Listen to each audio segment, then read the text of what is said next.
Nah, ini. Nah, ini saya ambil di 2 buku ya, di bukunya Lawrence Newman dan juga Creswell.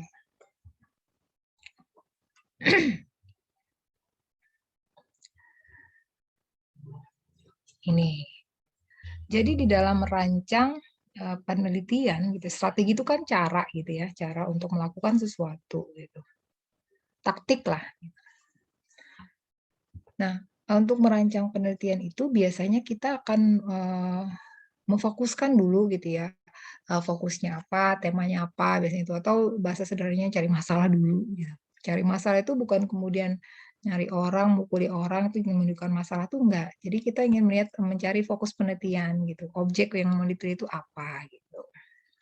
Nah, tapi ternyata untuk menyusun atau merancang atau bahkan menentukan setelah kita menentukan objek penelitian itu, nah untuk merancang penelitiannya, nah itu seringkali tergantung gitu, tergantung pada sifat penelitian yang akan kita lakukan itu seperti apa gitu. Makanya kemudian baik Newman maupun Creswell juga mengatakan di awal gitu ya, di awal tentang rancangan penelitian ini dia mengatakan bahwa strategi untuk merancang atau melakukan penelitian itu akan bervariasi tergantung pada sifat atau metode penelitian, yaitu kuantitatif, kualitatif atau campuran gitu. Nah, dalam hal ini gitu untuk menentukan metode penelitian yang akan kita gunakan, apakah dia kuantitatif, kualitatif, atau campuran, bahkan juga untuk melihat objek penelitian itu seperti apa, maka cara yang namanya triangulasi itu bisa dilakukan, gitu. Nah, triangulasi itu adalah ide melihat sesuatu dari melihat satu hal dari berbagai sudut pandang, gitu. Jadi, melihat satu objek penelitian itu dari berbagai sudut pandang. Nah, ini contohnya gitu. Objeknya satu, sama gitu ya, yang warna merah ini, tapi sudut pandang untuk melihat objek ini berbeda. Ada sudut pandang 1, 2, dan 3 gitu. Sama misalnya kayak saya ngangkat buku ini, kita melihat buku ini. Nah, kalau saya minta, objeknya kan sama buku ini, tapi sudut pandang saya dengan sudut pandang kalian tentu berbeda. Kalian misalnya melihat buku biru gitu, ada tulisannya warna putih, tapi saya bisa bilang itu buku metodologi penelitian. Kenapa? Karena saya lihat judulnya, kalian nggak lihat judulnya. Nah, itu kan untuk objek yang sama, penglihatan kita tuh beda, sudut pandang kita tuh berbeda gitu. Nah, triangulasi itu kayak gitu. Jadi apa sih Bu gunanya melihat objek permasalahan itu dari sudut pandang yang berbeda? Nah, biasanya kalau untuk penggalian data, kalau sudah dalam penggalian data, sifatnya tuh dia kayak mengecek gitu ya, mengecek validitas data yang dikumpulkan. Satu, yang kedua untuk memperkaya gitu, memperkaya data penelitian. Jadi dia ngambilnya dari beberapa sudut pandang. Kalau nanti dia beda, Bu, ya disesuaikan dengan konteksnya. Kalau dia penelitian kualitatif, gitu. Mana yang lebih memenuhi syarat gitu, untuk diambil sebagai data. Tapi kalau untuk melihat fokus permasalahan, itu nanti akan menentukan rancangan penelitiannya. Jadi lihat sudut pandang yang mana. Sama dengan ini, gitu ya. Ini juga triangulasi. Jadi sumber datanya sama, tapi cara penggalian data terhadap sumber yang sama itu berbeda. Misalnya nih kita ingin melihat konservasi hutan, kita fokus penelitiannya gini, pendekatan masyarakat dalam konservasi hutan, kayak gitu. Nah, jadi kita ingin menggali data dari masyarakat yang memanfaatkan hutan itu, yang melakukan konservasi dan juga memanfaatkan. Jadi ada satu kelompok masyarakat, katakanlah kelompok masyarakat A gitu. Maka terhadap masyarakat kelompok A ini, ya masyarakat juga kelompok ya, terhadap masyarakat A ini, kemudian kita ingin menggali data. Caranya misalnya kita mengobservasi masyarakat itu. Yang diobservasi apa? Perilaku masyarakat ketika dia memanfaatkan hutan, mengkonservasi hutan itu seperti apa gitu. Yang kedua gitu ya, kita bisa memberlakukan teknik wawancara untuk menggali data kepada masyarakat yang sama. Kita misalnya in-depth interview kah, atau misalnya membuat kuesioner atau daftar pertanyaan untuk ditanyakan, atau kuesioner itu biasanya atau untuk diconteng gitu ya, untuk mereka untuk dijawab gitu. Dan kita melakukan dokumentasi. kita mencatat gitu, kita mendokumentasikan apa yang mereka lakukan terhadap hutan itu seperti apa gitu. Jadi teknik penggalian datanya berbeda, tapi sumber data yang akan digali itu sama. Hasilnya nanti dibandingkan samanya di mana, bedanya di mana. Nah, itu akan memperkaya sebetulnya, memperkaya data. Nah, itu triangulasi. Jadi melihat satu masalah dari sudut pandang yang berbeda. Gitu. Nah, beberapa jenis triangulasi menurut Newman. Ada triangulasi ukuran, kemudian triangulasi pengamat, triangulasi teori, dan triangulasi metode. Ya. Ini nggak usah dijabarkan apa definisinya, kita ke contohnya aja gitu biar lebih gampang gitu memahaminya. Contoh misalnya fokus yang ingin kita teliti adalah demokratisasi di Indonesia. Nah, dilihat dari sudut pandang triangulasi ukuran, maka triangulasi ukuran itu akan melihat demokratisasi di Indonesia itu melalui ukuran-ukuran karakter demokrasi universal misalnya. Jadi kita itu menetapkan ukuran yang ingin kita ambil untuk mengukur demokratisasi di Indonesia itu apa? Oh, kita mengambil ukuran atau karakter dari demokrasi universal. Apa ukurannya? Pemilihan bebas dan adil, partisipasi warga negara, partisipasi politik warga negara, kemudian aturan hukumnya, dan penghargaan terhadap HAM. Dan yang lain-lain sebetulnya banyak gitu ya. Jadi nanti kita ingin melihat bagaimana demokratisasi di Indonesia itu berjalan dilihat dari ada nggak sih pemilihan yang bebas dan adil, ada sih pemilihan, tapi dia nggak bebas, nggak adil misalnya gitu. Jadi nanti di dalam ukuran pemilihan bebas dan adil itu dilihat bagaimana itu berjalan di Indonesia. Ada nggak? Kalau ada seberapa bebas dan seberapa adil pemilihannya. Nah, bisa jadi nanti di dalam ukuran pemilihan bebas dan adil ini muncul ukuran-ukuran lagi yang lain gitu, ukuran yang baru.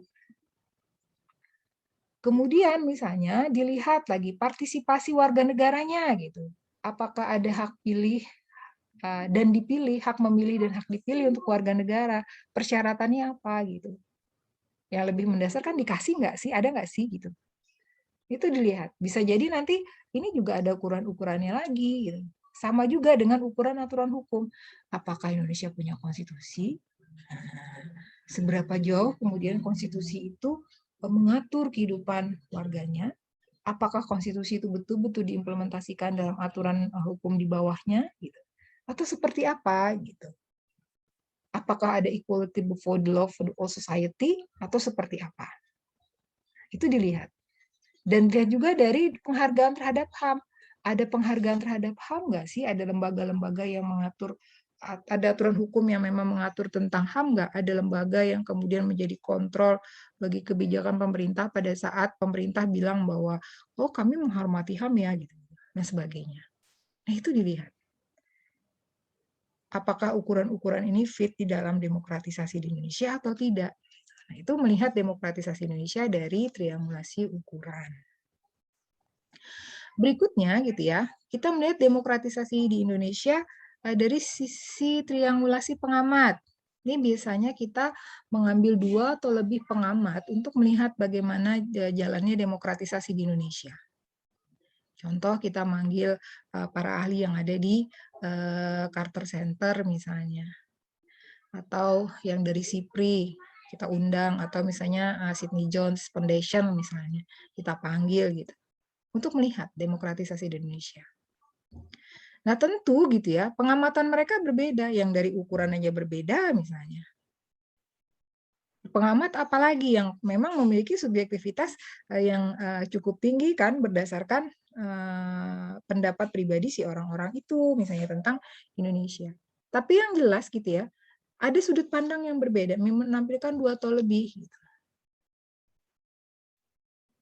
Jadi dari satu pengamat, demokratisasi di Indonesia itu kayak gini, dari pengamat yang lain, demokratisasi Indonesia itu begitu, gitu. Itu triangulasi pengamat. Yang jelas 2 atau lebih, gitu. 10 boleh, boleh kalau misalnya sanggup gitu ya, untuk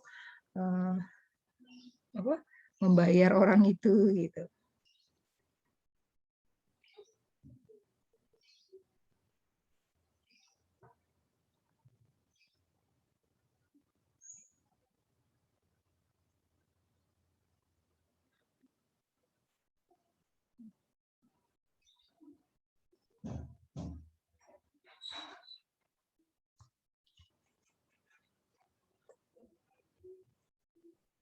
Bu, mau nanya, Mhm.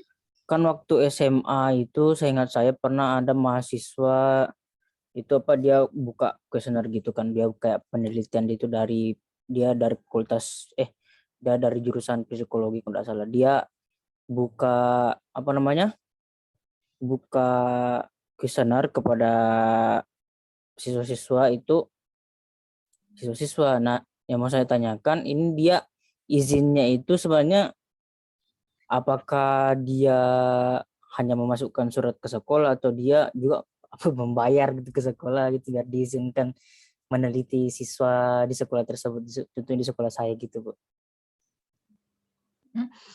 Oh gini, jadi maksud saya tadi gini, eh kalau kayak contoh ya, kalau kegiatan kayak lembaga-lembaga pengamat atau LSM-LSM internasional itu biasanya mereka datang ke satu tempat untuk kayak melihat demokratisasi atau pemilu itu biasanya tidak dibayar. Maksud saya tadi itu biasanya kalau kita mengundang orang untuk menilai sesuatu gitu kan tentu kita akan membayar mereka karena dilihat mereka meluangkan waktu, tenaga dan sebagainya. Tapi kegiatan-kegiatan dari LSM-LSM tersebut yang biasanya memang ditujukan untuk mengawal bagaimana proses demokrasi itu berlangsung di dalam politik internasional, mereka tuh mempunyai dana sendiri, tidak dibayar pun mereka akan datang gitu. Karena memang tujuannya seperti itu, mengukur bagaimana pelaksanaan demokrasi itu di satu wilayah. Nah, kalau misalnya penelitian mandiri yang dilakukan orang-orang itu biasanya untuk mencari sampel dan sebagainya, kalau saya ya, saya nggak berani mengatakan orang, karena itu urusan personalnya dia dengan urusan penelitiannya, tapi yang saya pernah lakukan untuk wawancara ya, saya jarang penelitian itu kuesioner gitu. Wawancara in-depth interview misalnya, itu tidak memerlukan dana, saya tidak akan membayar orang untuk saya wawancarai atau bagaimana, karena saya biasanya mengajukan proposal saja ke satu instansi untuk melakukan penelitian ini, sehingga saya memerlukan data yang diperoleh dari hasil wawancara gitu. Nanti institusi itu akan menunjuk siapa yang akan saya wawancara. Itu biasanya free aja, gratis. Cuman kalau misalnya kita punya souvenir gitu ya untuk tanda terima kasih kepada orang kita wawancarai, ya kita kasih aja. Dan mereka berkewajiban, apalagi kalau pemerintah ya, mereka berkewajiban menjelaskan kebijakan yang dia buat dan pelaksanaannya gitu. Jadi nggak ada proses bayar-membayar sih sebetulnya gitu. Kalau murninya dan yang pernah saya praktekkan gitu. Jadi beberapa orang yang saya wawancarai nggak pernah saya bayar gitu. Karena mereka wajib menjelaskan sebagai pemerintah gitu kan. Bahkan beberapa masyarakat juga kayak saya pernah mewawancarai ketua-ketua adat gitu, ketua adat dari suku-suku tertentu itu saya nggak bayar mereka gitu dan tidak mau menimbulkan presiden buruk juga gitu ya bahwa saya membayar mereka untuk diwawancarai, nanti mereka giliran ada peneliti lain ingin mewawancarai, mereka pasang harga gitu. Enggak gitu. Jadi itu presiden yang buruk sebetulnya dalam dunia akademik kalau kayak gitu kejadiannya gitu. Sehingga ya enggak ada sih selama saya melakukan penelitian itu bayar-membayar gitu. Saya diwawancarai, saya mau wawancarai ya terutama. Cuman kalau misalnya saya sekedar ngasih souvenir gitu, tanda misalnya dari Unmul atau apa ya bisa, pernah sih gitu. Jadi kami kemarin ngasih apa ya kain bahkan waktu saya wawancara keluar pulau ke pulau lain gitu ya, saya bawa souvenir kain Samarinda aja tujuannya batik Kaltim ya tujuannya hanya untuk terima kasih aja tanda terima kasih dan memperkenalkan karya daerah gitu aja. Gitu sih kalau saya gitu. Gitu ya. Nah, Ibu, saya ingin bertanya, kan dulu saya pernah dikasih tugas sama guru saya, Bu. Jadi sama guru saya itu kami dikasih bahan penelitian apapun yang disampaikan. Misalnya dia sudah menyediakan pertanyaan ya, Bu. Jadi kami tinggal turun ke lapangan, terus dia yang menyajikan pertanyaannya, diketikannya secara lengkap kayak gitu, Bu. Nah, lalu nanti hasilnya itu diserahkan lagi ke dia. Nah, apakah itu merupakan termasuk tindakan ini ya, Bu, pengambilan data orang lain, Bu? Karena kan yang kerja kami, Bu. enggak dong. Jadi kalian itu cuman orang yang dimintain tolong menyebarkan kuesioner aja, tapi yang bikin kuesionernya kan dia gitu. Kalau untuk mahasiswa, Bu, kategorinya? Misalnya masukin ke mahasiswa. Oke, jadi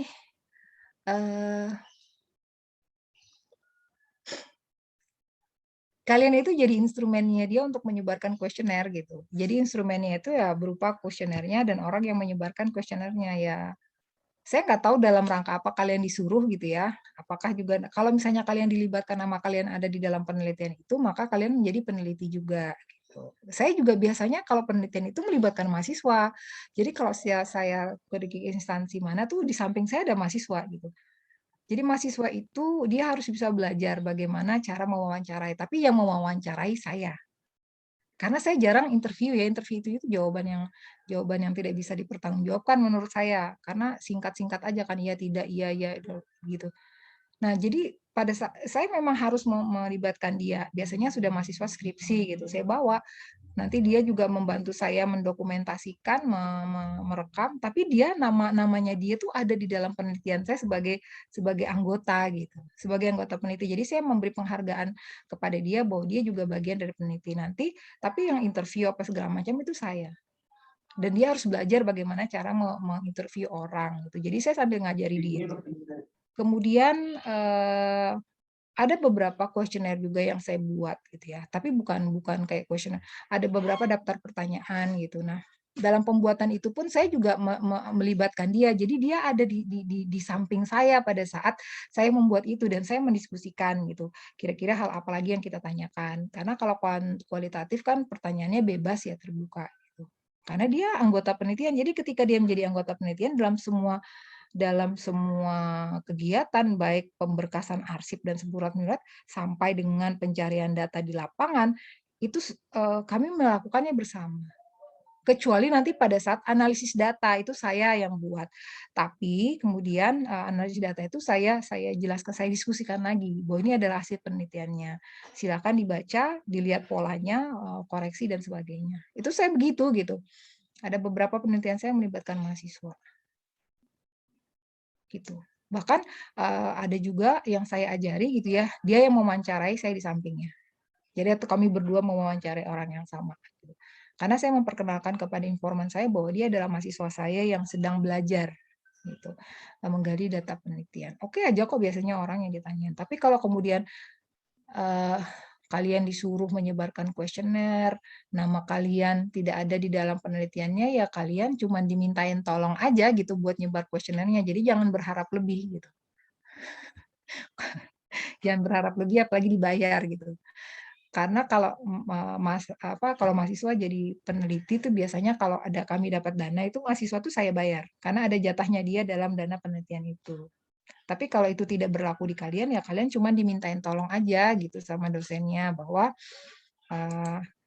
tolong dong sebarin kuesioner ini gitu aja gitu, nggak ada keterikatan kalian menjadi anggota dan sebagainya tuh nggak ada. Cuman ya dimintain tolong aja gitu. Nama kalian ada nggak di dalam penelitian itu gitu. Kalau nggak ada ya cuma dimintain tolong aja sih. Kalau ada, saya Bu, kalau saya kemarin itu kan Bu ada, jadi gini, saya itu pas kan senang aja Bu main-main di mana-mana gitu kan Bu. Jadi saya kenal dosennya tuh dari Padang gitu. Nah lalu sama dia itu dia melakukan survei di Samarinda kan Bu. Nah kemarin itu kan perjanjian sama dia saat melakukan penelitian itu dia pengen ngajarkan kepada saya. Terus katanya nanti saya masukkan juga nama saya. Nah jadi saya sama dia barengan untuk cari ini ya Bu, untuk survei terkait penelitian tersebut. Dan ternyata pas udah selesai Bu, nama saya nggak dicantumin Bu. Padahal perjanjian di awal nama saya dicantumin gitu. Padahal harusnya ada kontrak tertulis sih gitu aja. Kalau nggak ada kontrak tertulisnya kan kita nggak bisa menuntut ya. Makanya di awal itu kalau penelitian itu ada kontrak tertulisnya. Di kontrak tertulis itu misalnya ketuanya siapa, anggotanya siapa itu harus jelas. Oh, masuk Bu, ada cuma beliau yang menyimpan Bu. Diminta aja harusnya kayak gitu. Karena apa? Konsekuensinya adalah kalian punya hak di situ gitu. Kontrak itu kan mengatur hak dan kewajiban. Jadi gitu. Iya Bu. Ya Baik, kalau Bu. ya lain kali diperhatikan aja gitu ya. Iya Bu. Nggak apa-apa sih Bu, yang penting saya sudah dapat ilmunya kayak gitu Bu. Itu saja Bu. Terima kasih Bu. Jadi berikutnya triangulasi teori gitu ya. Nah, bagaimana gitu? Nah, kita melihat demokratisasi di Indonesia itu dari berbagai teori yang ada, misalnya teori demokratisasi. Jadi kita melihat demokratisasi Indonesia dilihat dari perspektif demokrasi liberal seperti apa, demokrasi sosial seperti apa. Jadi misalnya kita bisa aja membandingkan demokratisasi di Indonesia itu dari perspektif liberal dan sosial, kemudian kita bandingkan. Tapi yang jelas kita melihat proses demokrasi itu dari kacamata demokrasi liberal, sosial, perwakilan, dan demokrasi langsung gitu.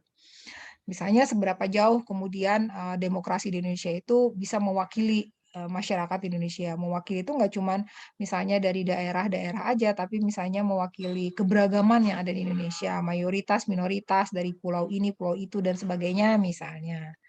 Atau misalnya demokrasi langsung, kalau di kita kan dalam proses pembuatan keputusan nggak pakai demokrasi langsung ya, semuanya demokrasi perwakilan gitu, kecuali pemilihan ketua RT gitu, mungkin gitu. Tapi kalau di beberapa negara barat misalnya demokrasi langsung itu dimungkinkan terjadi dalam bentuk referendum, gitu. Nah, itu dilihat dari triangulasi teorinya. Maka ada banyak teori atau konsep yang bisa digunakan untuk mengukur atau melihat demokratisasi di Indonesia. Nah, kita mau pakai yang mana gitu. Kemudian keempat, triangulasi metode. Nah, ini triangulasi metode akan melihat pada sifat kualitatif, kuantitatif, atau campuran dari penelitian yang dilaksanakan. Hal ini berimplikasi pada data-data yang akan dikumpulkan, seperti data kualitatif, data kuantitatif, atau campuran gitu. Jadi, melihat demokratisasi ini dari sifat kualitatifnya, kuantitatifnya, atau campurannya. Jadi melihat dari jenis penelitiannya, sifat penelitiannya, metode penelitian. Karena gini gitu ya, eee kuantitatif dan kualitatif itu bisa dikatakan menjadi jenis penelitian berdasarkan karakternya atau metode penelitiannya atau datanya. Ada juga yang mengatakan kuantitatif kualitatif itu adalah sifat datanya. Tapi apapun itu sama sebetulnya dengan kemasan yang berbeda. Karena jenis penelitian dilihat dari datanya, ada juga yang data kualitatif, ada yang data kuantitatif atau campuran. Kemudian dilihat dari metode merancangnya, ya atau karakternya ya kualitatif, kuantitatif juga. Jadi, karakter kualitatif dan kuantitatif itu melekat baik pada metode, jenis, atau data. Jadi jangan bingung gitu ya.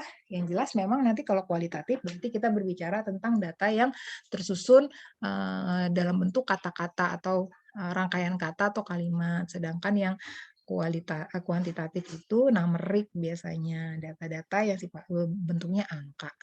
Gitu ya, data statistik lah sederhananya kita sebutnya biasanya seperti itu. Nah, jadi kita akan melihat gitu demokratisasi Indonesia itu dilihat dari data kualitatifnya atau kuantitatifnya gitu. Dari cara mengukurnya.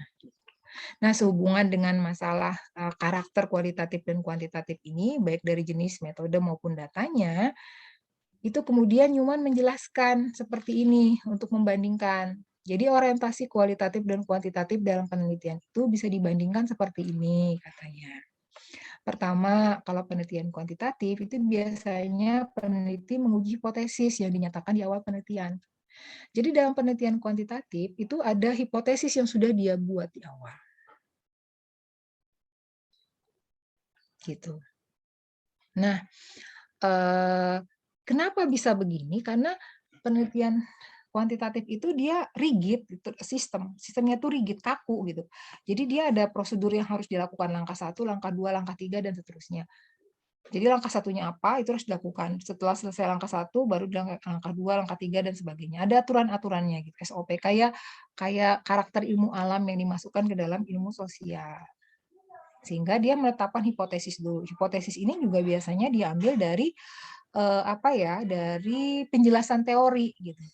Karena dia nanti menetapkan hipotesisnya juga berdasarkan teori, menetapkan alat ukurnya juga atau instrumennya berdasarkan teori, nanti teknik pengumpulan datanya juga menyesuaikan, teknik analisis datanya juga menyesuaikan. Jadi itu udah ada satu rangkaian gitu. Jadi kalau mau pakai A, maka gini, alatnya untuk meneliti dengan cara A tuh ini loh rangkaiannya. Kalau meneliti B tuh ini loh rangkaiannya gitu. Jadi tuh rigid biasanya. Gitu. Nah, itu penelitian kuantitatif. Sedangkan penelitian kualitatif itu peneliti menangkap dan menemukan makna setelah mereka menyelami datanya gitu. Jadi dia nggak akan bikin hipotesis, tapi dia akan menangkap dan menemukan makna dari fokus penelitian atau tema penelitian yang mereka tentukan. Oh, ternyata ini permasalahannya gitu. Setelah kita pelajari, berarti ini sudah yang akan diteliti gitu. Jadi peneliti itu menangkap dan menemukan makna setelah mereka menyelami datanya. Baca headline di surat kabar, ini masalahnya apa sih gitu. Masa yang ini yang mau diteliti, ini kan terlalu umum. Jadi kita pelajari, oh ternyata setelah kita pelajari mendalam, muncul masalah-masalah yang menarik untuk diteliti atau memang patut untuk diteliti. Maka pada saat itu dikatakan peneliti menangkap dan menemukan makna setelah mereka menyelami datanya gitu.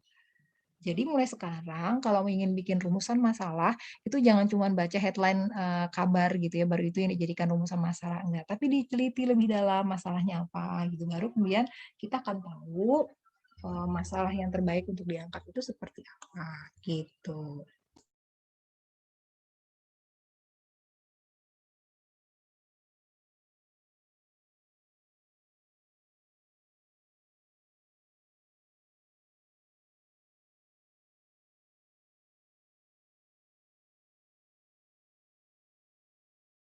Nah, berikutnya gitu ya, dalam penelitian kuantitatif, konsep itu ada dalam bentuk variabel yang berbeda. Jadi nanti di dalam penelitian kuantitatif itu kita akan mempelajari tentang variabel. Variabel itu sesuatu yang memiliki makna lebih gitu, makna majemuk. Nanti kita akan belajar variabel khusus. Sedangkan di penelitian kualitatif itu nggak ada variabel. Meskipun misalnya kalau kita melihat misalnya pengaruh konflik Laut Cina Selatan terhadap keamanan wilayah. Maka kalau kita menggunakan penelitian kuantitatif atau metode kuantitatif untuk melakukan penelitian, maka kita menetapkan dulu itu kan hubungan kausal ya, maka ada dua variabel, variabel independen dan variabel dependen. Variabel independennya adalah Laut Cina Selatan, konflik Laut Cina Selatan, karena ini yang mempengaruhi, sedangkan keamanan kawasan itu menjadi variabel dependen atau variabel terikat atau yang dipengaruhi, karena dia memang dipengaruhi. Jadi kita akan melihat pengaruh konflik Laut Cina Selatan terhadap keamanan kawasan misalnya. Nah itu variabel. Konflik Laut Cina Selatan variabel independen, keamanan kawasan variabel independen gitu. Ada dua variabel akhirnya yang muncul. Tapi kalau dalam penelitian kualitatif itu nggak akan dilihat. Pokoknya saya cuma ingin melihat pengaruhnya aja gitu. Saya ingin menjelaskan tema itu lebih lanjut, menjelaskan fokusnya lebih lanjut, motifnya, generalisasinya, taksonominya. Saya nggak akan melihat variabelnya gitu kalau penelitian kualitatif. Dia nggak akan mana variabel ininya, mana variabel itunya tuh nggak ada. Meskipun dia juga bisa. Makanya dalam pemahaman orang seringkali kalau judul-judul yang namanya pengaruh terhadap itu pasti kuantitatif gitu. Padahal enggak, penelitian kualitatif juga bisa karena dia nggak ingin melihat variabel-variabel tersebut, dia hanya ingin melihat pengaruhnya aja gitu loh. Jadi bagaimana satu peristiwa bisa mempengaruhi peristiwa yang lain. Dia ingin melihat taksonominya aja, identifikasinya, tata namanya, klasifikasi objek itu aja gitu. Nggak ingin melihat variabel-variabelnya. Karena orang kadang dalam metode penelitian itu nggak sadar bahwa menempatkan positivis dengan positivis itu seperti apa. Orang taunya positivis aja gitu, memasukkan ilmu alam ke dalam ilmu sosial, padahal zamannya udah berubah gitu kan. Tapi kalau ada yang masih berpikiran kayak gitu, kalau bisa ditinggal pergi aja. Jangan cari masalah gitu ya. Karena itu nggak akan berkesudahan. Kenapa? Karena pola pikir masih lama ketemu dengan pola pikir yang baru ya, seringkali yang lama itu nggak bisa terima gitu. Jadi saran saya pun gitu ya di kampus itu kalau misalnya ada yang sudah ngomong panjang lebar dijelaskan juga nggak masuk ya tinggal pergi aja gitu, permisi pamit pergi aja daripada panjang-panjang ribut gitu kan juga nggak jadi apa-apa juga gitu. Tapi gitu bagi yang tahu seperti itu gitu ya.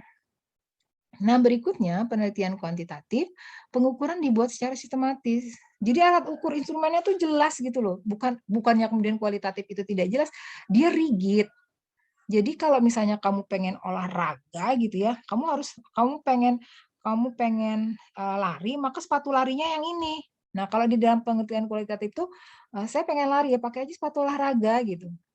Kalau misalnya nggak nyaman, copot sepatu pun nggak apa-apa, yang penting kamu bisa aja lari gitu loh. Yang penting kamu nyampe ke sana gitu. Kalau penelitian kuantitatif itu kamu nggak bisa lari kalau nggak pakai sepatu lari, misalnya kayak gitu. Jadi memang dia tuh udah ngeset. Jadi pengukuran tuh dibuat sistematis sebelum pengumpulan data dan standarisasi. Jadi kalau misalnya kuesioner, nanti cara menghitung kuesionernya ini rumusnya. Gitu.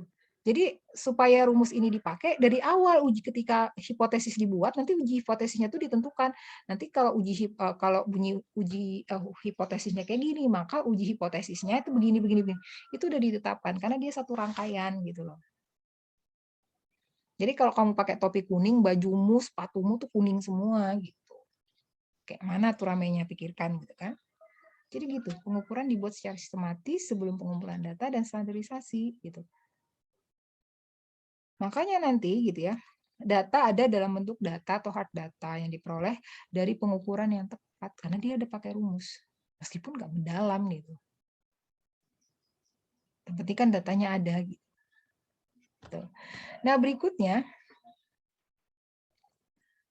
pengukuran dibuat kalau penelitian kualitatif ya, pengukuran itu dibuat dalam perilaku ad hoc sementara sesuai dengan situasi dan kondisi. Dan seringkali lebih spesifik memang. Sering spesifik terhadap tatanan atau peneliti individu. Jadi pengukuran itu dibuat oleh si peneliti. Makanya sering spesifik terhadap tatanan atau peneliti individu. Jadi si pengamat itu memang si peneliti itu memang mengeset sendiri menyesuaikan dengan situasi dan kondisinya. Pengukurannya. Jadi nanti kalau fokus masalahnya kayak gini, maka nanti saya mencari datanya misalnya dengan wawancara in-depth interview, nggak bisa kuesioner gitu. Karena saya harus mencari betul-betul orang yang paham gitu. Karena kalau di dalam kuantitatif itu nanti ada populasi dan sampel untuk dikasih kuesioner, maka kalau dalam penelitian kualitatif itu nggak perlu populasi sampel. Pokoknya dia pikir ada informan yang tepat aja untuk ditanyai, maka itulah sudah gitu. Jadi dia menyesuaikan dengan situasi dan kebutuhan si peneliti. Pengukuran itu dibuat dalam perilaku itu gitu loh. Si peneliti yang menetapkan semuanya dan tidak terstandar, maksudnya ada standarisasi yang rigid untuk itu tuh enggak. Yang penting data itu terkumpulkan dan data itu bisa dianggap valid gitu. Dan data itu dalam bentuk kata-kata atau soft data. Dan bisa dari citra dokumen atau interpretasi dari dokumen, kemudian dari hasil observasi atau dari satu naskah yang kita temukan. Jadi kita menginterpretasi itu. Itu penelitian kualitatif. Berikutnya, kalau penelitian kuantitatif, teori umumnya bersifat kausal dan deduktif. Nah, umumnya gitu ya, penelitian kuantitatif itu atau teori yang digunakan itu menjelaskan hubungan kausal. Meskipun tidak selalu itu.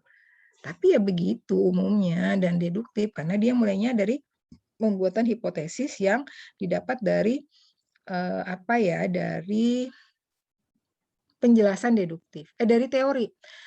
Nah, kalian jangan berpikir misalnya kalau ada uji hipotesis itu bunyinya gini, alasan pengaruh ya, misalnya pengaruh konflik Laut Cina Selatan terhadap keamanan kawasan. Nanti bunyinya tuh akan gini. Jadi konflik Laut Cina Selatan berpengaruh tidak berpengaruh buruk terhadap terhadap kawasan Asia Tenggara misalnya karena menimbulkan security dilemma. Jangan harap bunyi hipotesisnya kayak gitu tuh nggak ada. Itu penelitian kualitatif. Yang ada dalam penelitian kuantitatif itu gini bunyinya karena dia berdasarkan teori. Pengaruh konflik Laut Cina Selatan terhadap keamanan kawasan itu berbanding lurus atau berbanding terbalik gitu-gitu bunyinya. Nah, ini yang berbanding lurusnya ini yang seperti apa? Itu nanti bunyinya angka gitu.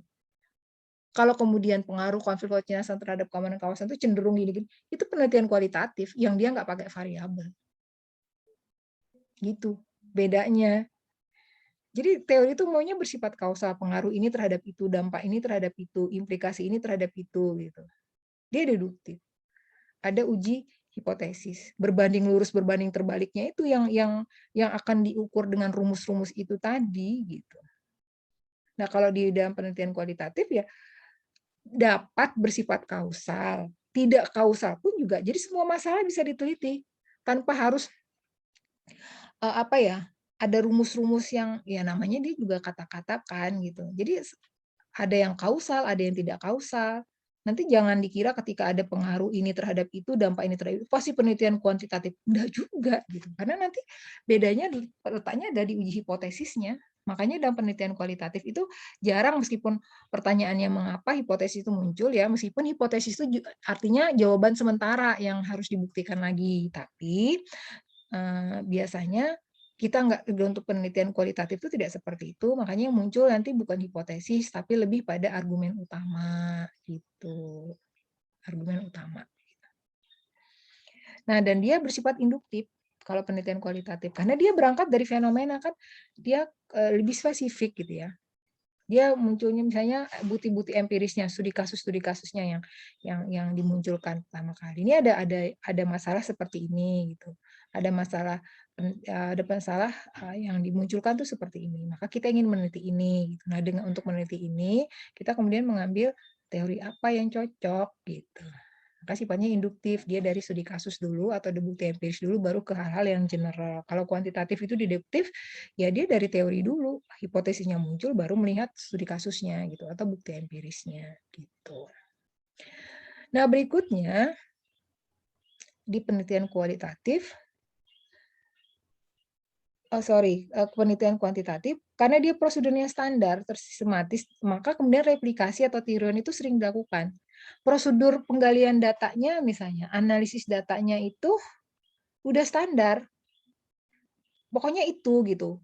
Pasangannya itu. Maka ini replikasi atau tiruan itu sering kali dilakukan. Contoh misalnya ingin melihat pengaruh kinerja pengaruh kinerja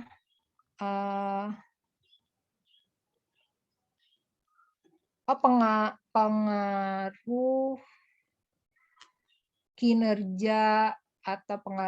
kinerja pegawai ini, staf ini gitu, terhadap kepuasan masyarakat di kelurahan ini misalnya.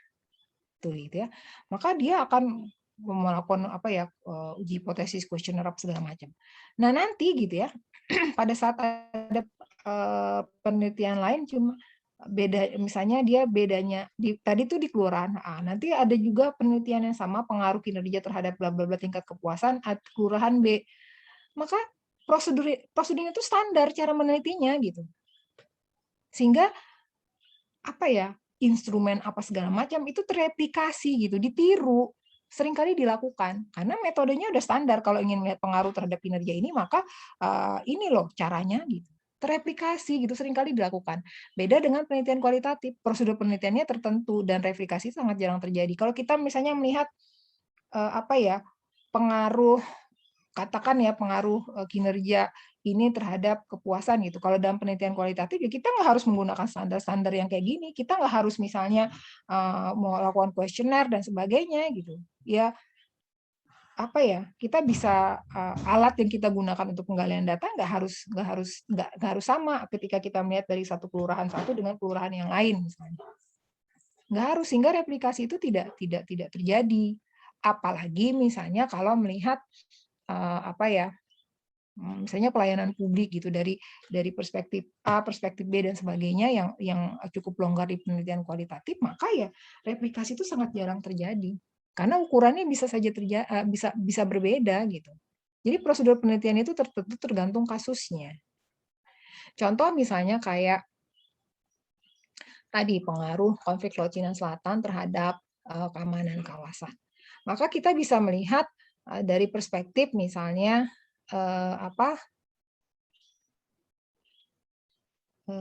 keamanan non tradisional, atau ingin melihat dari perspektif keamanan non tradisional, atau ingin melihat misalnya dari sudut pandang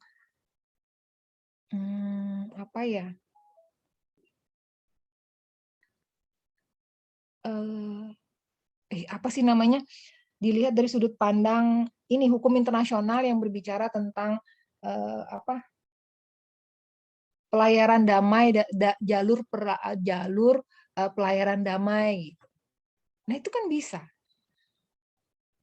Jadi replikasi itu jarang sekali terjadi karena satu masalah itu bisa dianalisis dari sudut pandang yang berbeda dengan alat yang berbeda juga. Tapi kalau dalam penelitian kuantitatif itu udah prosedurnya itu standar. Kalau misalnya ingin melihat pengaruh terhadap, maka alat yang digunakan ini gitu. Sehingga akhirnya alat itu tereplikasi atau metode itu terreplikasi berkali-kali.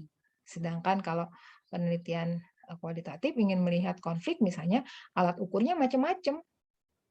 Mau alat ukur yang dibuat misalnya teori konfliknya siapa nih? Kan banyak tuh teori konflik. Jadi mau pakai yang mana itu bisa.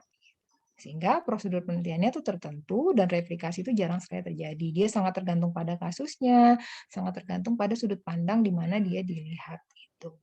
Nah, untuk penelitian kuantitatif dengan prosedur standar tadi, dengan data-data yang sifatnya numerik tadi, maka analisis itu dilakukan dengan menggunakan statistik, tabel, atau bagan, dan membahas cara mereka memperlihatkan keterkaitan terhadap hipotesis. Jadi mereka tuh nanti datanya angka, nanti angka itu dilihat misalnya berbanding lurus atau berbanding terbaliknya itu dilihat dari nilainya. Kalau nilainya mencapai sekian, maka dia berbanding lurus. Kalau dia tidak mencapai sekian, maka dia tidak berbanding lurus atau berbanding terbalik, dan seterusnya. Jadi dia mengaitkan hasil itu dengan hipotesis di awal. Terbukti nggak hipotesis ini? Kalau tidak terbukti, ya kenapa? Karena memang nilainya demikian. Kalau dia tidak terbukti, mengapa? Karena nilainya demikian. Gitu. Sedangkan di penelitian kualitatif, analisis dilakukan dengan mengambil tema atau generalisasi dari bukti dan menyusun data untuk menyajikan gambaran yang runtut dan koheren dan konsisten. Jadi apa ya? Analisis itu menginterpretasi gitu. Jadi kita mengambil tema dan generalisasi dari bukti-bukti dan data yang disajikan dari gambaran tadi, data yang diambil tadi gitu. Yang bentuknya tadi kalimat-kalimat, angka-angka, interpretasi kita dari hasil naskah, gambar, teks, atau bahkan hasil wawancara atau in-depth interview itu tadi. Nah, kemudian disusun deskripsi yang runtut dan koheren. Dan tidak perlu kemudian kita uji hipotesis gitu. Kita cukup melihat argumen utama dengan hasil akhirnya sama enggak gitu. Kalau enggak sama atau dia kalau dia enggak sama atau sama, maka penjelasannya pun dalam bentuk kalimat juga, angka juga, kalimat juga, kata-kata juga gitu, bukan angka. Nah, jadi itu penelitian kualitatif gitu. Orientasinya gitu kata Newman gitu ya. Nah, berikutnya, rancangan penelitian, kalau dalam bukunya Creswell, itu sama sih ya, mengacu pada kuantitatif, kualitatif. Cuma dia menambahkan satu di sini, campuran.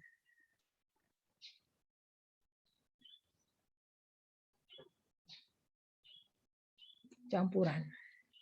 Nah, campuran ini tentu mencampur keduanya ini gitu ya. Jadi rancangan penelitian yang dijelaskan oleh Creswell yang ada 3 jenis ini itu didasarkan pada jenis penelitian sebetulnya. Nah, jenis-jenis penelitian untuk yang kuantitatif kualitatif sebagian sudah dijelaskan sebelumnya ya ketika kita membahas jenis-jenis penelitian, meskipun ada yang belum dijelaskan. Ibu mau nanya, Bu.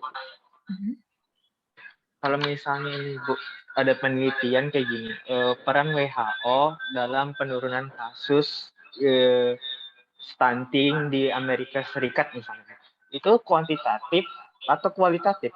Kan dia pakai data kasus gitu, Bu. Pakai data apa? Pakai data kasus per tahun misalnya. 2017 kasusnya segini, 2018 segini. Apakah terjadi penurunan apa enggak? Apakah itu masuk kuantitatif atau kualitatif? Dilihat metode penelitiannya. Dilihat metode penelitiannya. Karena pertama kan kita cuma ngelihat penelitian orang ya, kita nggak tahu dia pakai metode penelitian apa gitu. Jadi ingin tahu dia kualitatif atau kuantitatif, itu jangan dilihat judulnya.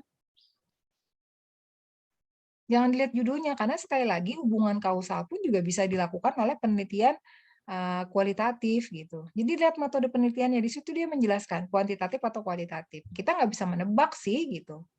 Tapi kalau kemudian dia menjelaskan dia kadang juga, ada data statistiknya. Tapi kalau kemudian dia bisa menjelaskan gitu ya, analisisnya itu adalah bentuknya kata, tidak angka, nggak ada rumus-rumusnya dalam metode penelitiannya, maka itu kualitatif gitu. Nah, itu yang harus dilihat. Kalau cuma melihat judulnya aja, kita nggak bisa memastikan itu kuantitatif atau kualitatif, karena dua-duanya bisa diterapkan pada kasus itu gitu. Itu sebetulnya. Ibu, saya mau nanya boleh, Bu? Mhm. Iya, jadi gini kan Bu, kemarin tuh kan sempat saya ada ngadain penelitian sama teman-teman ya, sama ada satu kelompok gitu Bu buat ngadain penelitian. Nah terus sudah melakukan penelitian tuh ini saya menggunakan ini penelitian kualitatif dengan cara saya mengumpulkan datanya dengan wawancara Bu. Terus sudah saya wawancara, sudah saya kumpul datanya udah lengkap semua. Saya serahkan ke apa sih namanya? Saya serahkan ke orang yang mengumpulkan data wawancara itu. Terus yang orang mengumpulkan data ini Bu bilang kalau data saya itu data yang saya dan teman-teman saya kumpulkan itu tidak real gitu nah Bu. Nah yang saya tanyakan tuh Bu, maksud dari data-data yang real tuh gimana gitu nah Bu, terus bagaimana sih kita caranya wawancara supaya mendapatkan data-data yang real tanpa adanya manipulasi data, seperti itu sih Bu yang saya tanyakan. Terima kasih Bu. Ya, itu tuh sesuatu yang sebetulnya sesuatu yang tekstual, prosedural gitu ya. Jadi sebetulnya bagusnya kalau pertama ditanyakan balik ke orang itu yang dia maksud itu bukan data real itu seperti apa gitu. Sehingga jelas dia mengatakan real tidak realnya itu berdasarkan apa. Tapi sepengetahuan saya adalah kalau data real itu data yang memang kita gali dari sumbernya gitu kan, sumber yang relevan gitu. Kalau itu adalah wawancara ya wawancara. Nah mungkin dia ya karena bukan saya yang mengatakan itu real tidak realnya adalah bisa jadi dia mengatakan itu ketika pertanyaan penelitian yang kalian buat itu nggak sesuai dengan tema yang kalian ambil gitu loh. Misalnya kalian ingin meneliti tentang konflik Laut Cina Selatan gitu ya. Tapi yang kalian ingin di daftar pertanyaan kalian itu saya nggak tahu apakah itu kuesioner atau kemudian apa ya in-depth interview. Tapi yang jelas pertanyaan itu justru berkenaan dengan masalah apa Indonesia misalnya. Nah, Indonesia kan bukan partisan, sehingga itu tidak real misalnya. Padahal kalian ingin melihat bagaimana konflik Laut Cina Selatan, tapi pertanyaannya mengarah ke Indonesia. Kecuali Indonesia dalam sebatas mengamati aja gitu kan. Nah, itu bisa jadi tidak relevan datanya karena Indonesia bukan partisan dalam konflik Laut Cina Selatan. Sehingga ngapain menggali data tentang Indonesia? Padahal Indonesia tidak ada hubungannya dengan konflik Laut Cina Selatan gitu. Bisa jadi gitu. Jadi dari pertanyaannya tuh nggak pas gitu, nggak cocok dengan tema yang diambil. Nah, saya nggak tahu gitu ya. Nah, untuk membuat pertanyaan itu baik nanti kuesioner atau interview kan memang ada guidance-nya gitu. Meskipun kalau kualitatif itu sebetulnya lebih terbuka. Yang penting gitu ya, informasi tentang pertanyaan itu bisa tergali gitu. Nggak masalah gimana pun bentuk pertanyaannya gitu. Jadi itu. Jadi ada prosedur memang kalau pembuatan kuesioner itu ada prosedurnya. Apalagi untuk menilai dari jawabannya iya, tidak, iya banget, iya enggak, tidak banget, tidak enggak, misalnya itu kan ada nilainya gitu. Karena ada rumusnya nanti dia dimasukkan dalam satu tabel, hitung pakai rumus, satu kali klik keluar hasilnya gitu. Jadi nggak tahu sih saya data real dan sebagainya itu gitu. Tapi ya sepanjang itu memang di data digali dari sumber yang relevan untuk penelitian kita ya semuanya real meskipun bisa jadi data yang kita hasilkan itu tidak sesuai dengan harapan gitu. Makanya kemudian ditanyakan balik aja yang dia maksud dengan tidak real itu seperti apa. Yang bikin pertanyaannya siapa? Kalian juga kah? Kami juga sih Bu, tapi ada dibantu juga gitu, jadi kerjasama, nggak cuman kami doang, kami aja yang buat gitu. Nah, terus kenapa sampai dibilang data itu jadi data nggak real? Yang kalian wawancarai nggak tepat ke orangnya? Yang kami wawancarai itu orang yang bersangkutan langsung Bu, yang maksudnya bersangkutan dan dia tahu gitu, maksudnya paham dengan yang kami tanyakan, yang ingin kami cari tahu gitu Bu. Tapi pas kami ngumpul data itu dibilang bahwa data kami tidak real gitu loh Bu. Nggak, jadi gini, kapasitas orang yang mengatakan data kalian tidak real tidak real itu apa gitu? Dan apa hubungannya dengan penelitian yang kalian lakukan sehingga kok dia bisa kemudian membuat justifikasi bahwa ini nggak real itu real gitu? posisinya dia dalam penelitian itu apa? Diakah yang punya penelitian atau seperti apa? Jadi kami gini Bu, jadi kami punya kelompok, kelompok itu eh, di di bawah naungan gitu Bu, di bawah naungan suatu lembaga. Nah, kami mengumpulkan data kami dan orang yang menjudge bahwa penelitian data kami itu tidak real itu orang yang berada di lembaga itu Bu, dan yang maksudnya naungin kami gitu loh Bu. Iya, tapi kedudukannya dalam penelitianmu itu apa? Diakah yang memerintahkan penelitian itu dilakukan atau gimana? Diakah yang menjadi sponsornya atau apa gitu? Itu mungkin perlu dilihat lagi gitu ya. Jadi kalau misal dan apa juga urusannya kemudian dia membuat penilaian real tidak realnya atas penelitian yang kalian lakukan gitu. Kan itu penelitian kalian yang buat. Kalau dari sisi akademis jadi menjadi aneh gitu. Dia sponsornya kah?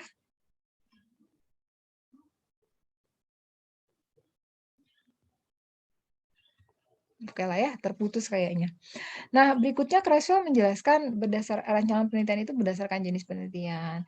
Kalau yang kuantitatif ada eksperimental, ada yang non eksperimental, contohnya survei. Sedangkan yang kualitatif ada penelitian naratif, ada fenomenologi, ada grounded theory, etnografi, studi kasus. Sedangkan yang campuran itu konvergen, sequential explanatory, sequential eksploratif, ada kemudian transformatif, embedded, dan multifase atau multi langkah gitu ya. Nah, biasanya penelitian campuran itu adalah penelitian dari penelitian campuran ini kan ada 4 nih, 1, 2, 3, 4. Nah, penelitian transformatif, embedded, dan multifase ini merupakan penelitian lanjutan biasanya dari 3 penelitian sebelumnya. Sehingga dia biasanya menggunakan data yang sudah dikumpulkan dari 3 jenis penelitian ini. Bisa dari konvergen, dari sequential explanatory, maupun sequential eksploratif gitu. Jadi yang ini itu merupakan penelitian lanjutan. Biasanya ini memang dilakukan oleh kelompok-kelompok ilmiah, pengkaji ilmu-ilmu tertentu yang memang khusus dia udah memang niatnya di situ, intensinya di situ, kepakarannya di situ. Biasanya gitu ya. Sekarang mungkin a bit boring gitu, tapi kita baca aja supaya kita tahu gitu ya. Nah, ini tadi. Penelitian kuantitatif, ada penelitian eksperimen. Sama sih ya dengan yang sudah pernah kita teliti juga, kita diskusikan juga sebelumnya. Nah, penelitian eksperimen itu berusaha menentukan apakah, kok ini ya, masih sebentar. Ini. Nggak enak gitu kalau bacanya salah-salah ketik gitu. Nah. Kok malah saya matikan? Saya tutup share. Salah pencet, sorry. Nah, ini maksudnya, nah, di zoom out. Penelitian eksperimen itu berusaha menentukan apakah satu perlakuan mempengaruhi penelitian. Pengaruh ini dinilai dengan cara menerapkan perlakuan atau treatment pada kelompok tertentu yang disebut dengan kelompok treatment dan tidak pada kelompok yang lain atau kelompok kontrol. Lalu menentukan bagaimana dua kelompok ini menentukan hasil akhir. Jadi kita tuh mengkondisikan satu treatment kepada satu kelompok, yang lainnya enggak. Gitu. Jadi kita lihat apakah perlakuan atau hasil akhir yang kita peroleh dari kelompok treatment atau kelompok kontrol ini akan sama atau seperti apa. Gitu. Ini penelitian eksperimen yang kalau contohnya yang di penelitian lalu itu kan membandingkan biasanya gitu. Membandingkan. Sehingga nanti kita akan lihat perbedaannya di mana gitu antara kedua kelompok ini, yang satu dapat treatment, yang satu enggak. Tapi yang jelas dua kelompok ini sama-sama kelompok yang ditetapkan sebagai kelompok yang diteliti. Cuman yang satu di treatment A, yang satu di treatment B, atau yang satu di treatment khusus, yang satu ya alami aja gitu. ya. Jadi eksperimen. Jadi situasi dan kondisinya tuh ya dibuat gitu, dikondisikan dan disituasikan supaya nanti kita bisa membandingkan hasil akhirnya seperti apa. Itu eksperimen. Kemudian penelitian survei yang non eksperimen contohnya tadi. Ini berusaha mendeskripsikan secara kuantitatif atau numerik akan kecenderungan, sikap, atau opini dari satu populasi tertentu dengan meneliti satu sampel dari populasi tersebut. Nah, penelitian ini meliputi studi-studi cross-sectional dan longitudinal pada waktu tertentu atau dalam periode yang lama. Longitudinal itu kan lama ya, yang menggunakan kuesioner atau wawancara terstruktur untuk pengumpulan data dengan tujuan untuk mengeneralisasi dari sampel menjadi populasi gitu. Jadi survei itu dia mengajukan kuesioner kepada satu sampel. Nah, sampel itu diambil dari mana? Dari satu populasi. Misalnya masyarakat yang tinggal di kampung A itu ada 1.000 orang. Tapi kan masa iya kita mau gitu ya 1.000 orang itu. Nah, akhirnya dicarilah sampelnya. Ada rumusnya. Kalau populasinya 1.000, maka sampel harus diambil berapa. Nah, itu ada rumusnya juga. Makanya kuantitatif itu dia main rumus. Nah, ternyata sampelnya misalnya seperempatnya, gitu. Berarti 250, katakan seperti itu. Maka yang akan kita kasih kuesioner 250 itu aja. Nah, kita inilah gitu. Ada dalam jangka waktu tertentu, ada dalam jangka waktu yang lama, tergantung fokus penelitiannya apa. Sama dengan yang di jenis-jenis penelitian yang sudah kita bahas. Gitu.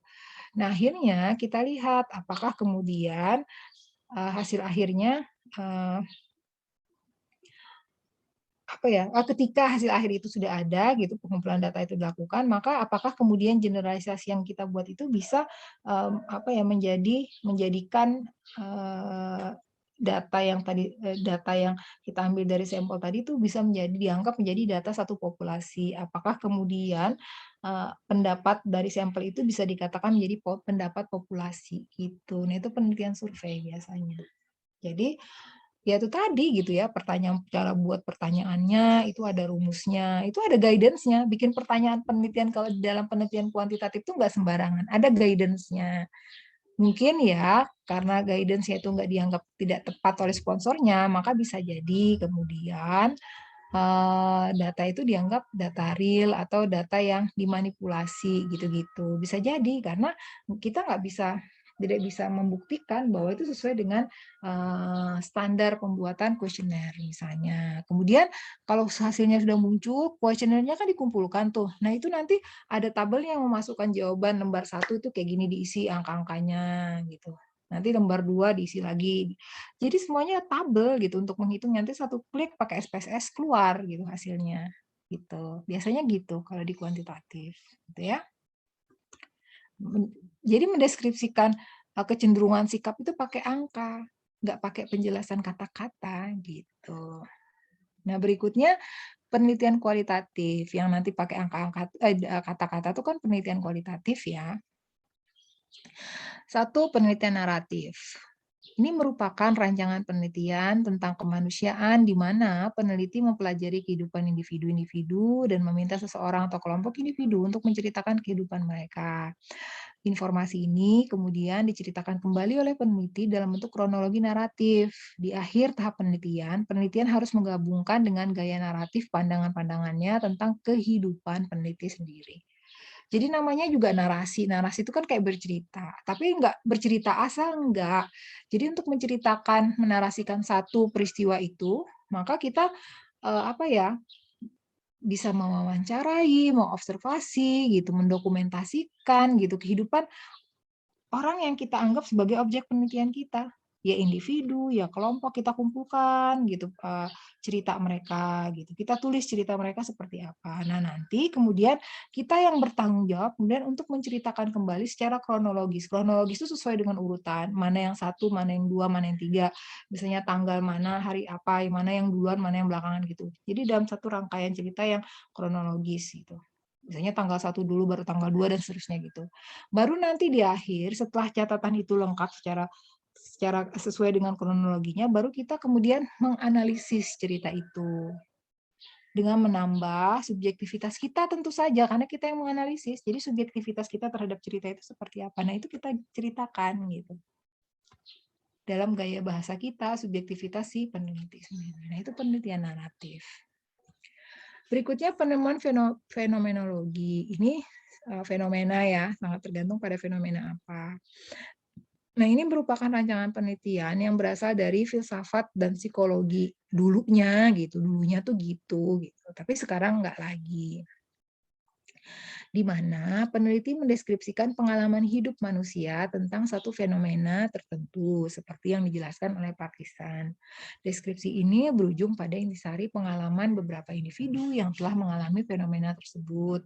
Rancangan ini memiliki landasan filosofis kuat dan melibatkan wawancara. Kalau dulu memang awalnya dari filsafat dan psikologi, tapi sekarang berkembang. Fenomenologi ini kan nggak cuma fenomena individu, tapi ada fenomena kelompok, masyarakat, bahkan negara. Maka kalau misalnya negara yang kita teliti, maka ya kita melihat perilaku negara. Sama juga yang narasi ini, dia narasi bukan cuma individu sebetulnya. Kalau dalam penelitian HI, apalagi HI gitu ya, kita nggak meneliti individu, kita menelitinya individu lintas batas tapi gitu. Jadi misalnya kelompok masyarakat, kelompok negara atau bahkan negara secara individu. Sama dengan yang ini gitu. Tergantung fokusnya, fenomenanya apa gitu. Jadi kemudian kita mendeskripsikan pengalaman negara gitu atau kebijakan luar negeri satu negara misalnya. Jadi kita menjelaskan fenomena-fenomena tertentu yang dilakukan oleh partisan. Partisan itu kan orang yang diteliti ya, yang terlibat di dalam fenomena itu gitu. Kalau ingin meneliti perilaku negara ya bisa perilaku Indonesia itu seperti apa gitu. Atau perilaku negara A itu seperti apa gitu. Sehingga kemudian ini berujung pada pengalaman beberapa individu yang mengalami fenomena tersebut. Rancangan ini misalnya nih kita ingin meneliti konteks perang dingin gitu kan. Nah, kita melihat negara-negara bagaimana perilaku negara-negara pada konteks perang dingin misalnya. Kita wawancara kah? Ya kalau bisa wawancara. Kalau nggak bisa ya udah kita lihat aja perilakunya. Melalui apa kita melihat perilaku negara? Melalui kebijakan luar negerinya. Jadi pada saat perang dingin, katakan, ini kan ada 2 blok besar nih. Nah, ada Barat dan Timur. Umumnya negara-negara yang tergolong blok Timur dengan Barat itu kebijakan luar negerinya seperti apa? Oh ternyata nggak cuma 2 blok ini aja, ada misalnya non-blok. Oh iya karakter atau kebijakan luar negeri negara-negara non-blok ini seperti apa? Nah gitu, jadi kita bisa melihat pola-pola yang mereka lakukan gitu. Kalau negara ya gitu. Masa kita harus ke luar negeri sana mewawancara? Ya kalau cuma satu negara. Kalau banyak negara, nah, jadi dilihat kebijakan-kebijakannya aja. Karena itu merepresentasikan tindakan mereka. Pengalaman mereka ketika berada dalam konteks perang dingin. Gitu. Paham ya? Nah itu fenomenologi. Jadi ada fenomena tertentu yang kita teliti untuk menjelaskan bagaimana perilaku atau pengalaman si partisan selama dalam fenomena itu. Bu, Taliban Bu, ya boleh kudeta tahun berapa yang kemarin Bu.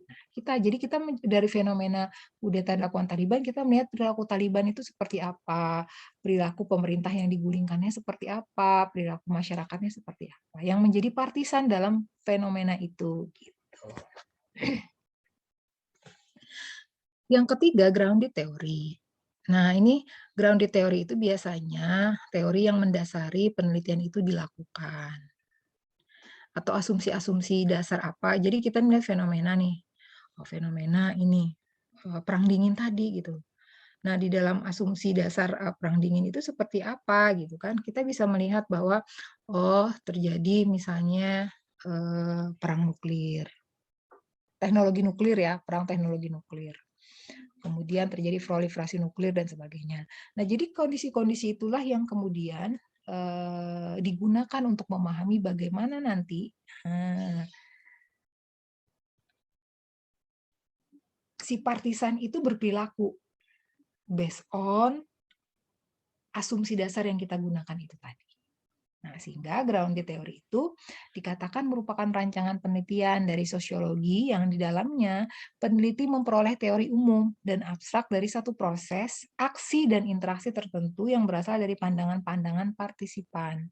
Bahkan nanti gitu ya, kita bisa mencocokkan bisa jadi kemudian dari aksi-aksi atau kegiatan yang dilakukan oleh negara-negara yang terlibat dalam perang dingin, kita bisa menyusun satu asumsi baru gitu. Rancangan ini merupakan berbagai tahap pengumpulan data dan penyaringan serta antar hubungan kategori informasi yang diperoleh gitu. Jadi memang grounded theory ini kita kayak mengumpulkan data untuk membangun satu asumsi gitu. Tapi asumsi kita ini juga didasari oleh asumsi teori yang sebelumnya gitu. Itu grounded theory. Yang berikutnya, yang keempat kalau nggak salah ya etnografi, adalah rancangan penelitian yang berasal dari antropologi dan sosiologi, yang di dalamnya peneliti menyelidiki pola perilaku, bahasa, dan tindakan dari satu kelompok kebudayaan di lingkungan yang alamiah dalam periode waktu yang cukup lama. Pengumpulan data seringkali melibatkan observasi dan wawancara. Jadi ya antropologi itu memang memang dia akan berbicara masalah etnis itu tadi gitu. Ya antropologi kan manusia ya, ilmu tentang manusia cenderung umumnya atau hampir selalu ya berhubungan dengan etnis gitu. Kalau sosiologi sih belum tentu, tapi dia juga mempelajari tentang etnografi. Kalau kita di ilmu politik ini atau ilmu HI biasanya etnopolitik yang kita pelajari.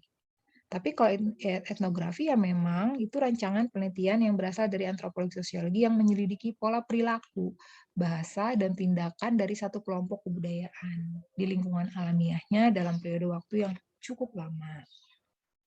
Nah, untuk mengumpulkan data itu kita bisa observasi, bisa wawancara. Ini juga termasuk penelitian kualitatif gitu.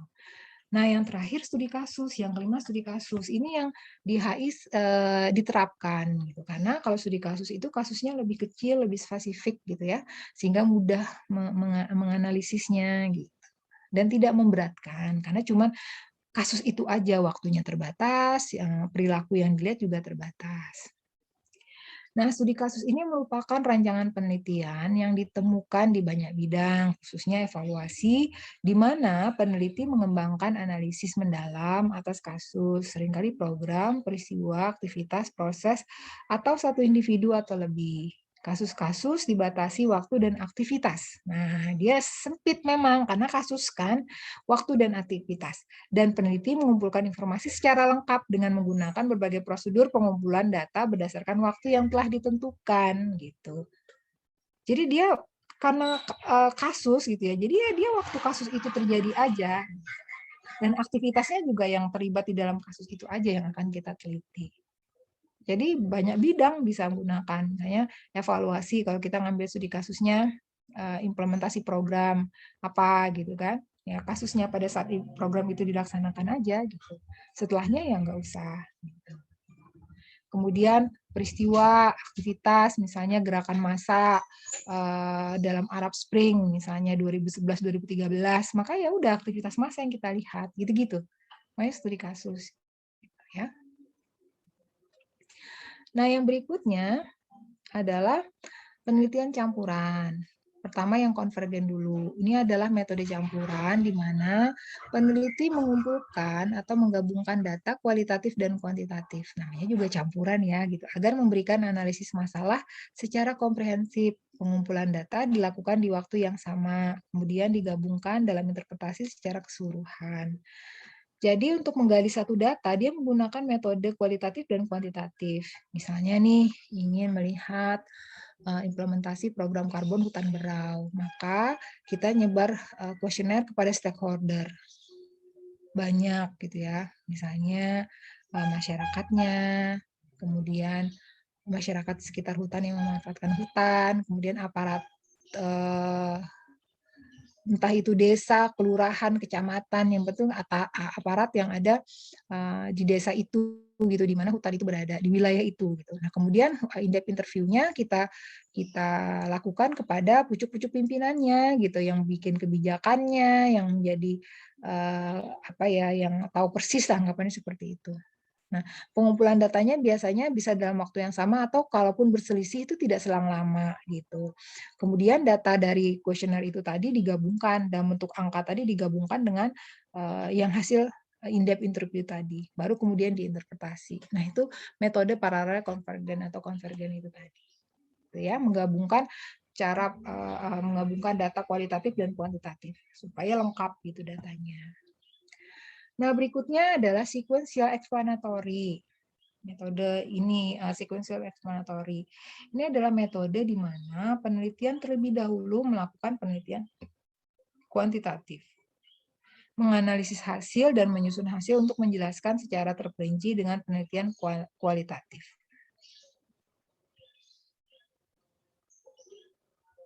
Jadi kita dalam sequential explanatory itu metode penelitiannya itu 2 langkah, namanya juga sekuensial. Jadi langkah pertama melakukan penelitian kuantitatif, baru kemudian menganalisis data kuantitatif itu dengan penelitian kualitatif.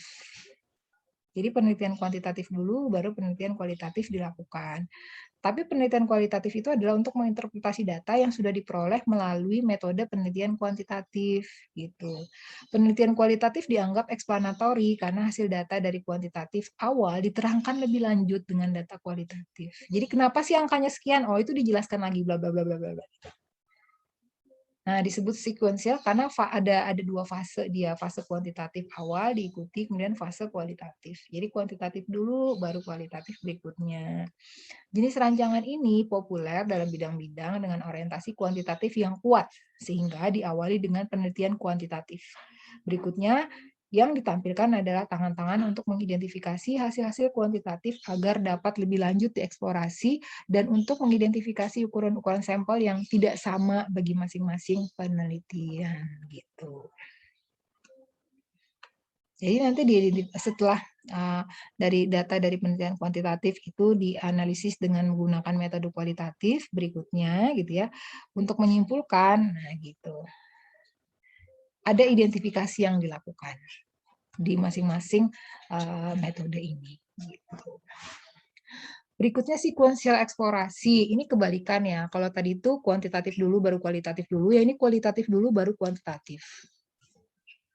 Jadi dia merupakan kebalikan dari sequential explanatory dengan memulai fase kualitatif dan mengeksplorasi pandangan dari para partisan. Data yang didapat kemudian dianalisis dan informasi yang digunakan untuk membangun instrumen yang paling cocok dengan sampel penelitian yang digunakan untuk mengidentifikasi instrumen-instrumen yang tepat dalam fase kuantitatif atau quantitative follow-up. Atau untuk menentukan variabel-variabel yang perlu dilanjutkan ke penelitian kuantitatif follow-up. Jadi ketika memulai penelitian itu kita menggunakan metode penggalian data kualitatif dulu gitu. Nanti setelah dapat gitu ya, kita tuh mengidentifikasi. Kita akhirnya mencari variabel-variabel dari hasil penelitian kualitatif tadi. Oh, ini variabelnya yang paling banyak muncul misalnya. Nah, maka kemudian variabel yang paling banyak muncul ini di follow up, dilanjutkan dalam penelitian berikutnya. Digali lagi lebih dalam dengan metode penggalian data kuantitatif gitu. Nah, tantangan untuk rancangan ini terletak pada fokus dalam penelitian kualitatif yang tepat untuk digunakan dalam pemilihan sampel untuk kedua fase penelitian. Jadi memang fokus penelitian kualitatif di awalnya itu harus kuat, karena nanti hasil dari penelitian kualitatif ini akan diambil variabel utamanya untuk kemudian dilanjutkan dalam penelitian kuantitatif follow up gitu. Ini makanya saya bilang di awal itu dia tuh nanti hasil penelitian ini tuh dilanjutkan dalam fase yang ini transformatif, embedded sama yang multifase itu gitu.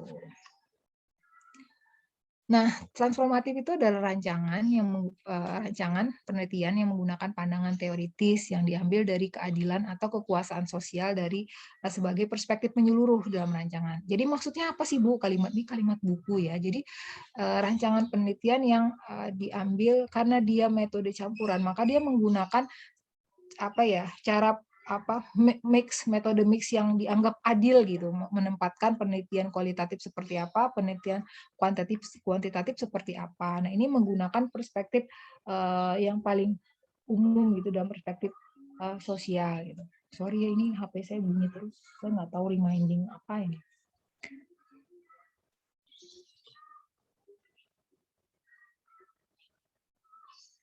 Gitu. Nah, kenapa gitu harus adil? Karena ini nanti kita akan apa ya? Kita akan menyusun perspektif yang menyeluruh gitu terhadap data kuantitatif dan kualitatif yang kita dapatkan. Kenapa kan? Nanti kita harus menyusun setelah digabungkan kita juga nanti diminta untuk mengurutkan mana yang berada di urutan pertama, kedua, ketiga dan seterusnya gitu. Kita mentransform data kuantitatif kualitatif tadi menjadi data gabungan yang kemudian kita urutkan. Jadi mana yang mau didulukan ini datanya gitu. Atau penggambarannya, penjelasannya, itu transformatif. Kalau kita jarang sih menggunakan ini. Ini biasanya untuk para ahli biasanya gitu. Kemudian embedded. Ahli di bidangnya, bukan kemudian yang kayak gimana gitu. Ahli di bidangnya. Kalau misalnya dia misalnya kayak itu ya kayak dia ahli tentang konflik gitu, makanya komunitas konflik lah yang akan melakukan penelitian ini, karena dia melakukan penelitiannya kan menggunakan 2 metode loh ya gitu. Yang kita biasanya ya 1 metode aja udah bengep gitu. Nah yang kedua embedded, yang melekat atau yang tertanam di dalamnya. Ini menggunakan data konvergen dan data sekuensial. Makanya dia dikatakan penelitian lanjutan. Tetapi gagasan pokoknya adalah data kualitatif dan kuantitatif yang dimasukkan di dalam rancangan yang lebih besar, misalnya eksperimen. Jadi data awal yang digunakan dalam embedded design ini adalah data hasil dari konvergen atau sekuensial. Yang jelas menggabungkan data kualitatif dan kuantitatif, kemudian diletakkan dalam penelitian yang lebih besar lagi, dalam eksperimen yang lebih besar lagi. Dan sumber data itu berperan mendukung sumber data itu tadi gitu ya, itu akan mendukung rancangan penelitian secara keseluruhan. Jadi intinya gini, dia akan melakukan penelitian yang lebih besar sesuai dengan data yang dia peroleh dari data kualitatif dan kuantitatif yang dikumpulkan dari konvergen dan sekuensial itu tadi. Makanya ya penelitian dikatakan embedded ya, karena ya dia berdasarkan dari apa yang melekat yang ada di data kualitatif dan kuantitatif itu, kemudian dibangun penelitian selanjutnya yang lebih besar. Biasanya penelitian eksperimen. Nah, berikutnya penelitian yang multifase. Jadi ada banyak fase gitu ya dalam penelitian. Nah, ini biasanya digunakan dalam bidang evaluasi dan intervensi program. Dalam rancangan yang sudah maju ini, strategi-strategi campuran dan sekuensial digunakan bersamaan agar dapat memahami tujuan program dalam jangka panjang dengan baik. Nah, biasanya multi langkah atau multi tahapan ini, fase kan tahapan ya, digunakan untuk mengevaluasi atau mengintervensi program. Jadi kita ingin melihat evaluasi satu program, maka mengevaluasi itu bertahap. Karena gini, program atau kebijakan itu kan dievaluasi itu nggak cuma cara mengevaluasinya nggak cuma pada saat pelaksanaan, tapi kita bisa mengevaluasi dari saat proses pembuatannya. Nah ini kan perlu tahapan yang panjang, langkah yang banyak gitu. Jadi dari mengevaluasi cara proses pembuatannya, kemudian proses pelaksanaannya, sampai dengan akhirnya kita melihat apakah tujuan akhir dari program atau kebijakan yang dibuat itu sudah sesuai. Nah, itu kan memerlukan waktu yang lama dan langkah-langkah yang panjang. Jadi rancangan penelitian yang multifase itu biasanya ditujukan untuk mengevaluasi atau mengintervensi program. Oh ternyata ini programnya ketika dilaksanakan kayak gini kejadiannya. Jadi bisa akhirnya diperlukan misalnya intervensi program baru gitu yang untuk menyelamatkan supaya tujuan akhir dari program yang sudah dibuat atau kebijakan yang dibuat itu bisa tercapai. Bisa seperti itu juga gitu. Jadi strategi-strategi ini bisa dilakukan gitu. Secara dalam rancangan yang sudah maju ini, strategi-strategi konkuren dan sekuensial itu bisa digunakan secara bersamaan agar dapat memahami tujuan program dalam jangka panjang dengan baik. Gitu. Ya, untuk mengevaluasi biasanya menggunakan multifase desain.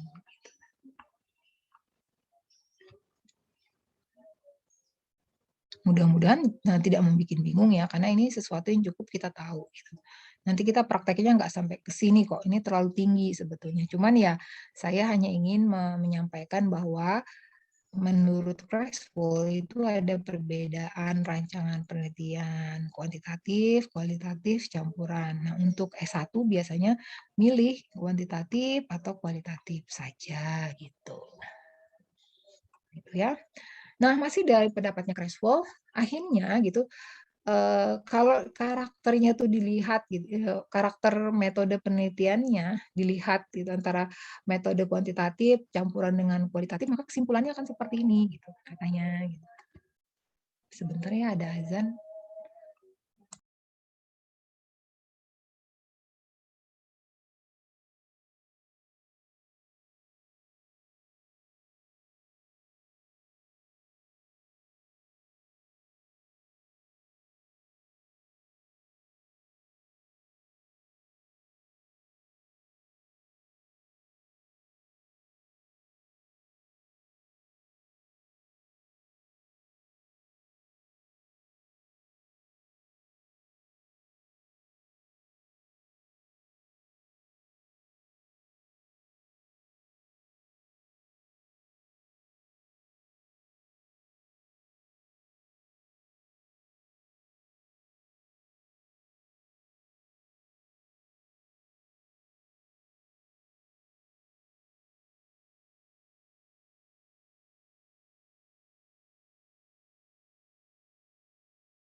Kita lanjutkan.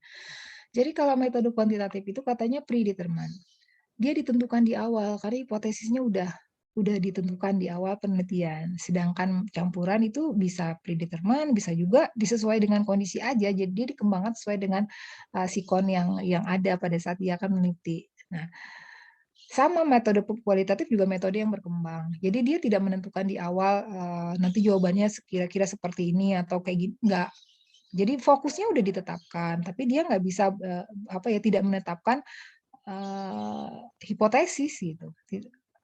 Karena ya dia melihat nanti bagaimana kemudian penelitian itu dilaksanakan dan hasilnya itu sangat tergantung pada kenyataan yang ada. Jadi dia nggak bisa memastikan kira-kira seperti ini, nggak bisa. Jadi sangat berkembang kalau kualitatif.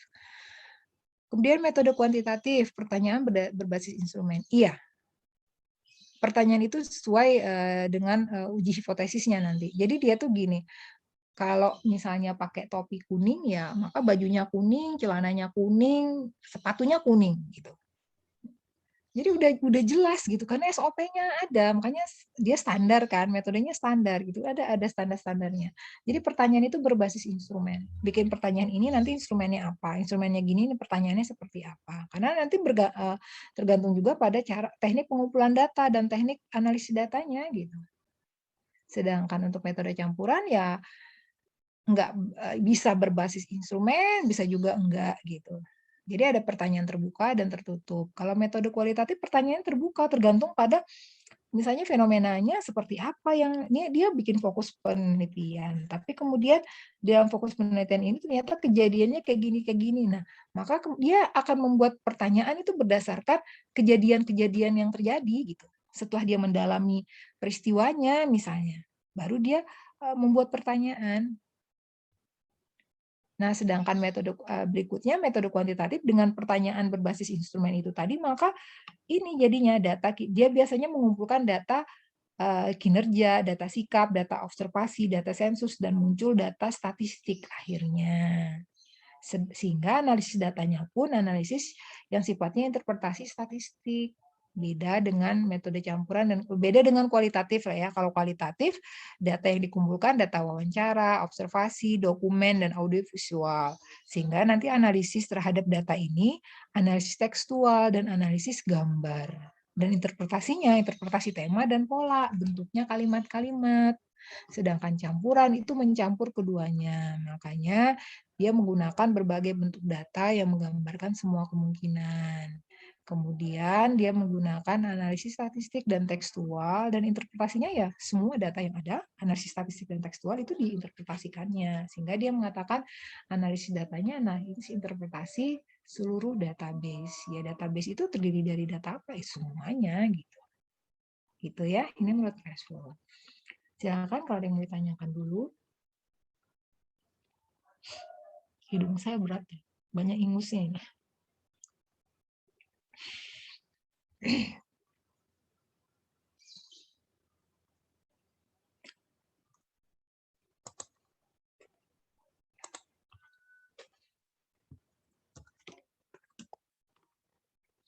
Silakan.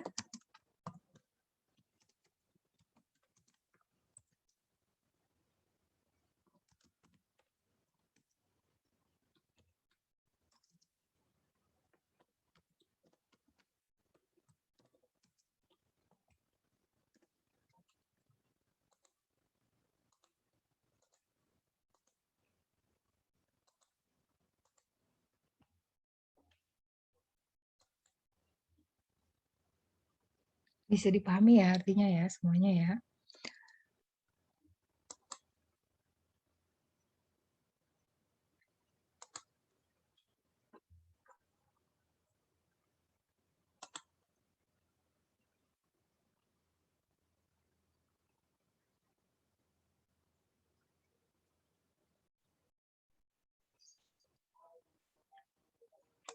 Kalau tidak ada pertanyaan, kita lanjutkan ke ini materi tentang variabel tambahan gitu ya untuk memperkuat. Jadi sebetulnya gini, kalau saya ngikutin bukunya Newman sesuai dengan kemarin ya silabus yang saya bagikan itu panjang gitu penjelasannya gitu dan memang rumit untuk MPS untuk metode penelitian sosial yang baru di tahap awal semester 3 ya kalian ya. Makanya saya mencoba meramu dari 3 buku itu, saya ambil yang paling sederhana tapi juga tidak melenceng dari silabus karena juga ini juga yang dibicarakan. Sehingga muncullah materi tentang variabel penelitian ini dan ya nanti juga ada beberapa lagi gitu ya sebagai tambahan supaya pada saat kalian misalnya minimal kalian bisa merumuskan masalah itu basicnya tuh ada gitu. Jadi nanti misalnya membuat rumusan masalah berdasarkan jenis penelitian seperti apa, kemudian membuat penjelasan yang sifatnya deduktif-induktif itu seperti apa, kemudian merancang misalnya penelitian berdasarkan apa tadi ya yang tadi saya jabarkan itu tadi sifat atau karakter kualitatif kuantitatifnya bisa membedakan variabel seterusnya itu bisa setidaknya itu dulu gitu ya di tahap awal. Jadi saya ramukan itu dari 3 buku ya saya ambil nanti dari buku ini buku itu gitu ya sehingga muncul beberapa materi nanti yang menjadi poin dari silabus awal yang saya sampaikan di pertama kali kelas saya. Nah, ini adalah variabel penelitian dan definisi operasional. Ada 3 hal yang kita bicarakan, variabel penelitian, hubungan antar variabel, operasionalisasi variabel penelitian, gitu ya. Nah, ini saya ambil dari bukunya Karsadi. Sebetulnya ada juga nanti dari bukunya Sugiono ya, saya campur dikit gitu untuk menyederhanakan penjelasannya. Nah, ini variabel penelitian. Variabel itu hanya digunakan dalam penelitian kuantitatif saja.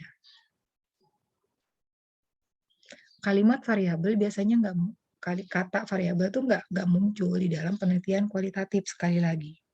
Jadi di bukunya Karsadi bilang gitu, di bukunya Newman bilang kayak gitu. Jadi variabel itu hanya muncul dalam penelitian kuantitatif karena dia itu akan menghitung gitu, menghitung angka atau hasil dari pengukuran variabel itu nanti. Sedangkan di kualitatif kan dia nggak lihat variabel itu. Ya tetap sih ada hubungan kausal, tapi dia nggak menceritakan ada variabel X, variabel Y. Pokoknya dia ingin melihat fenomena itu aja gitu loh. Sehingga kalimat kata variabel itu hanya digunakan dalam penelitian kuantitatif. Variabel atau ubahan adalah konsep yang diberi lebih dari satu nilai atau pengelompokan logis dari 2 atau lebih atribut. Apabila konsep tersebut hanya memiliki satu nilai, maka konsep tersebut bukan variabel. Contoh, jenis kelamin adalah variabel karena jenis kelamin itu terdiri dari 2 atribut, laki-laki dan perempuan. Laki-laki ini ada ukurannya, perempuan itu ada ukurannya. Nah, tapi yang namanya mati bukanlah variabel, karena mati adalah hilangnya tanda-tanda kehidupan secara permanen. Tidak ada seperempat mati, setengah mati, dan seterusnya gitu. Bu, tapi kan Bu ada yang namanya mati suri dan bukan itu gitu. Mati suri itu kan beda lagi gitu. Nah, ini dari kata mati ini dia nggak bisa kemudian kita tambah kita kasih lebih dari satu nilai. Misalnya ada nggak ya mati itu yang mati setengah-setengah atau mati tinggi, mati rendah dan sebagainya, nggak ada gitu. Yang mati itu satu nilai aja gitu. Nah, jadi sesuatu yang nilainya cuma satu itu nggak bisa dibuat dikatakan variabel. Tapi sesuatu yang memiliki nilai lebih dari satu atau minimal 2 atau lebih gitu, itu bisa dikatakan variabel. Contohnya kayak jenis kelamin. Nah, jenis kelamin itu kan ada laki-laki dan perempuan. Kemiskinan misalnya. Kemiskinan itu juga satu kata sama dengan kematian, tapi kemiskinan itu kan ada terdiri dari 2 atribut, kemiskinan absolut dan kemiskinan relatif gitu. Ada yang miskinnya miskin sekali gitu ya. Bahkan dari UNDP pun ada kategori-kategorinya gitu. Jadi kemiskinan itu merupakan variabel gitu. Nah, variabel kemudian ada definisi lain masih dalam bukunya Karsadi. Variabel adalah sesuatu yang mempunyai variasi nilai. Caranya adalah dengan mengukur dimensi tertentu dari konsep yang mempunyai nilai. Contoh konsep badan. Agar konsep ini menjadi data empiris, maka konsep tersebut dijadikan variabel dengan mengambil dimensi tertentu dari badan. Misalnya, tinggi badan. Kalau badan aja nggak bisa, badan itu ya badan, badannya manusia gitu. Tapi kalau kemudian dia diberi dimensi lain, ditambahkan dimensi lain kayak tinggi badan, berat badan, bentuk badan, nah maka ini kemudian memiliki variasi nilai. Tinggi badan misalnya ada yang tinggi, ada yang rendah, ada yang sedang. Tingginya 2 meter, 1,5 meter, 1 meter gitu-gitu. Kan ada variasi nilainya. Sama dengan berat badan. Ada kemudian yang gemuk, kurus, sedang. Bentuk badan ada yang begini, ada begitu, dan seterusnya. Jadi dia memiliki variasi nilai. Nah, itu namanya variabel. Gitu. Itu ya. Nah, jenis-jenis variabel menurut Sugiono. 1, variabel independen. Ini variabel bebas. Disebut juga variabel stimulus, prediktor, atau anteseden. Variabel ini merupakan variabel yang mempengaruhi atau yang menjadi sebab perubahan atau timbulnya variabel dependen atau variabel lain. Jadi variabel ini nanti yang mempengaruhi variabel lain atau menjadi sebab kemunculan variabel yang lain. Atau menjadi sebab atau perubahan terhadap variabel yang namanya dependen. Gitu. Nah, sedangkan variabel dependen adalah variabel terikat, disebut juga variabel output, kriteria atau konsekuen. Variabel ini merupakan variabel yang dipengaruhi atau menjadi akibat dari variabel bebas itu tadi. Contohnya ini. Gaji. Gaji itu dianggap sebagai independent variable. Makanya nih I dan V ya, independent variable atau yang disebut dengan variabel X. Gaji ini nanti akan mempengaruhi kinerja seseorang. Dalam hukumnya gitu ya, hukum umumnya semakin tinggi gajinya, semakin tinggi juga kinerjanya. Karena dia senang gitu kan, bahagia dapat gaji tinggi, maka dia semangat kerjanya gitu. Sehingga kinerja ini menjadi dependent variable atau variabel namanya variabel Y. Ini DP, dependent variable. Jadi gaji itu akan mempengaruhi kinerja. Variabel gaji itu akan mempengaruhi kinerja. Tinggi, sedang, rendah. Baik, sedang, buruk. Semakin tinggi gaji, semakin baik kinerja. Kan biasanya gitu. Nah, ini independennya, ini dependennya. Ini yang mempengaruhi, ini yang dipengaruhi. Gitu. Berikutnya ada variabel moderator. Kalau di dalam bukunya Newman itu hanya 3 variabel yang dijelaskan. Variabel moderator ini nggak ada. Dia hanya menjelaskan variabel independen, variabel dependen, dan variabel intervensi nantinya. Tapi kita karena ini menurut penjelasannya Sugiono, maka dia menjelaskan ada variabel moderator di sini. Nah, variabel moderator ini adalah variabel yang mempengaruhi bisa memperkuat atau memperlemah hubungan antar variabel independen dan dependen. Variabel ini disebut juga variabel independen kedua gitu. Jadi dia bisa mendukung atau penghambat dari hubungan antara variabel X dengan Y. Moderator. Dia bisa memperkuat, bisa memperlemah hubungan ini. Misalnya, gaji itu mempengaruhi kinerja seseorang. Makin tinggi gajinya, makin tinggi juga kinerjanya. Tapi bisa jadi ada kondisi tertentu, kemudian gaji yang tinggi juga tidak dibarengi dengan kinerja yang baik. Kenapa? Karena resiko kerjanya juga tinggi gitu. Jadi resiko kerja ini bisa menjadi X kedua di sini, variabel independen yang kedua, yang baik secara langsung atau tidak secara langsung mempengaruhi hubungan ini, mempengaruhi pola pengaruh ini, mempengaruhi kinerja ini.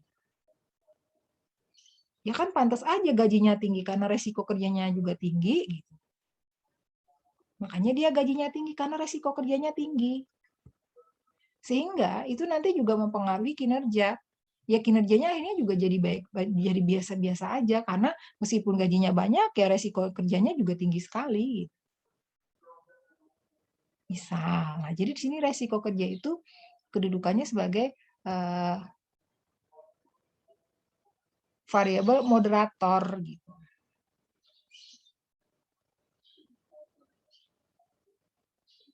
Yang bisa jadi dia memperkuat hubungan ini, bisa jadi memperlemah hubungan ini. Makanya dalam Newman ini sebetulnya tidak diperhitungkan keberadaannya, tapi di dalam bukunya Sugiono itu ada, gitu ya. Yang keempat, variabel intervening. Nah, ini variabel yang juga dijelaskan dalam buku Newman. Variabel intervening ini adalah variabel yang secara teoritis mempengaruhi hubungan antara variabel independen dengan dependen, sehingga hubungan tersebut menjadi hubungan tidak langsung yang tidak dapat diamati dan diukur. Dan tidak dapat diamati dan diukur. Jadi, dia adalah variabel yang secara teoritis mempengaruhi hubungan antara X dengan Y tadi, sehingga hubungan tersebut menjadi hubungan tidak langsung. Pasti melalui intervening dulu. Gitu. Nah, variabel ini merupakan variabel sela atau antara di antara dua variabel tersebut, sehingga variabel independen tidak langsung mempengaruhi berubahnya atau timbulnya variabel dependen. Contoh, gaji.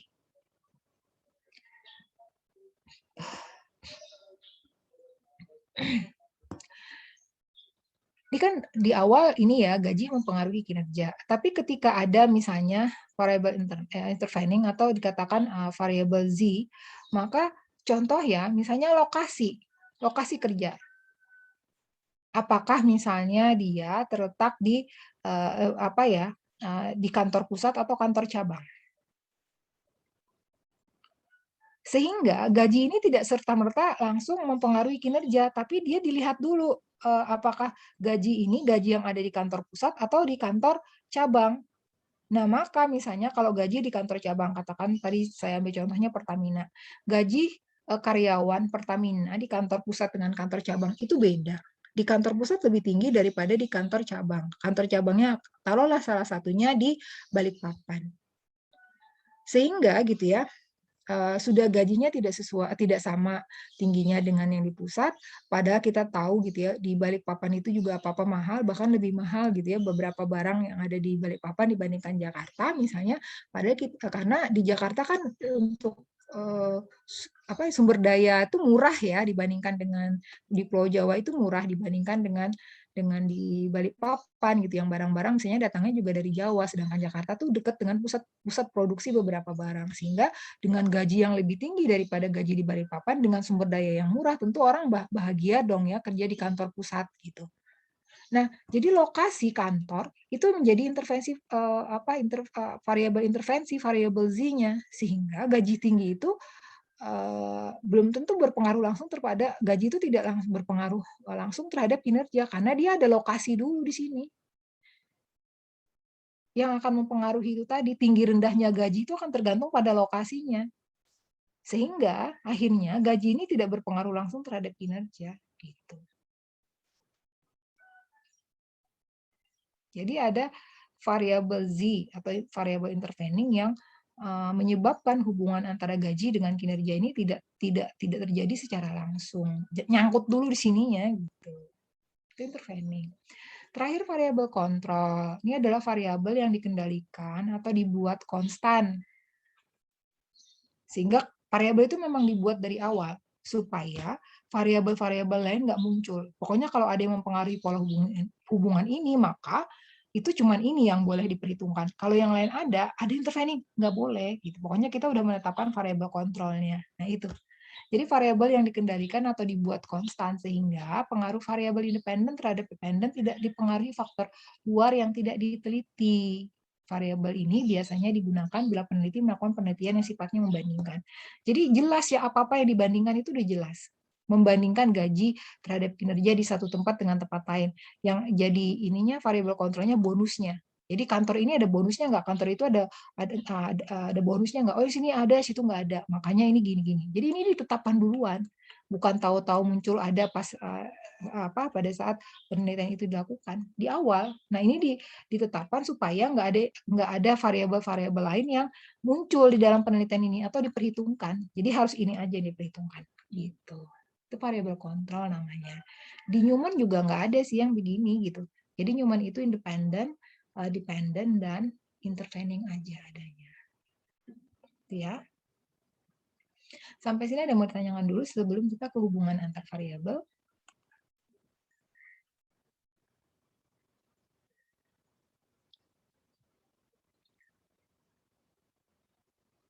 Oke, kalau tidak ada, kita lanjutkan ke hubungan antar variabel. Jenisnya ada 3, ada simetris, ada timbal balik, dan ada asimetris. Pertama yang simetris. Disebut hubungan simetris karena variabel yang satu tidak disebabkan atau dipengaruhi variabel yang lain. Nah, gambar yang ada di buku Karsadi itu seperti ini. Jadi dia ada garis, tapi nggak ada panahnya. Dan dari B ke C itu tidak ada garis dan juga tidak ada tanda panahnya. Nah, sebetulnya kalau kita lihat definisinya, disebut hubungan simetris karena variabel yang satu tidak disebabkan dan dipengaruhi variabel yang lain.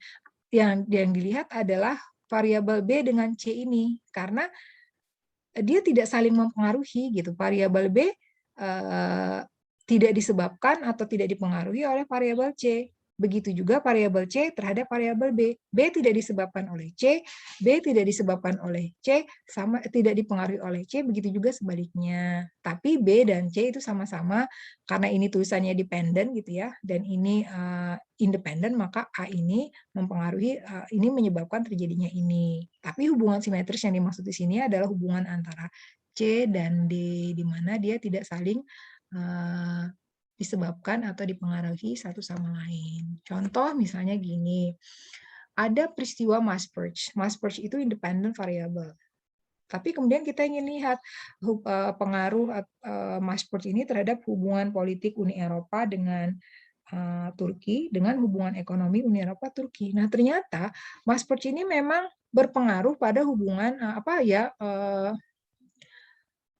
berpengaruh gitu terhadap hubungan politik, tapi dia tidak berpengaruh pada hubungan ekonomi, dan hubungan ekonomi dengan hubungan politik ini tidak terpengaruh sama tidak saling mempengaruhi. Hubungan politik tidak mempengaruhi hubungan ekonomi tidak mempengaruhi hubungan politik gitu.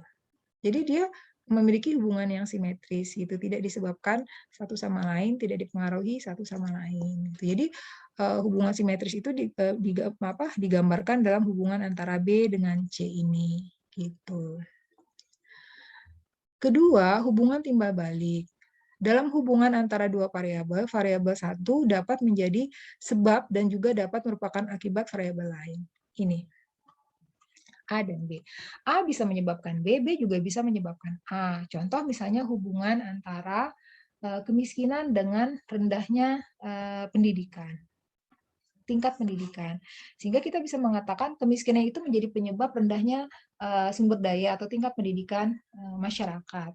Tapi di dalam konteks yang lain, rendahnya tingkat pendidikan masyarakat itu menyebabkan kemiskinan. Nah, itu kan timbal balik ya gitu. Bingung kita mana yang duluan, Bu, telur atau ayam? Ya, sama nih hubungan timbal balik itu kayak gitu. Yang jelas mereka menyebabkan satu sama lain. Hubungannya timbal balik. Nah, yang ketiga itu hubungan asimetris gitu.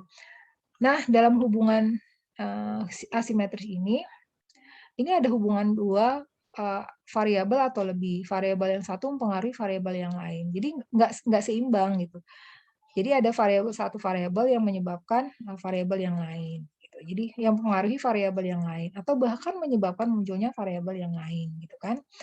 Contohnya nih, X menyebabkan Y, independent variable mempengaruhi dependent variable. Konflik Laut Cina Selatan mempengaruhi keamanan kawasan. Oke. Kemudian ada juga nih. Misalnya revolusi industri, UMRES, kemudian sphere of influence itu menyebabkan terjadinya Perang Dunia Kedua. Jadi ada 1, 2, 3.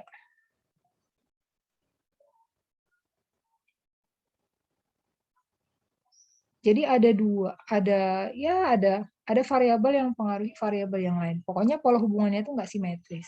Karena yang satu menyebabkan terjadinya atau bahkan mempengaruhi variabel yang lain. Jadi dua atau lebih variabel. Hubungan antara dua variabel, kan ini dua variabel dalam kelompoknya masing-masing ini. Dua atau lebih variabel yang memiliki sifat saling mempengaruhi. Yang jelas satu mempengaruhi yang lain. Ini contohnya. Hubungan asimetris. Jadi dia digambarkan panah satu arah. Gitu. Bukan dua arah. Karena asimetris.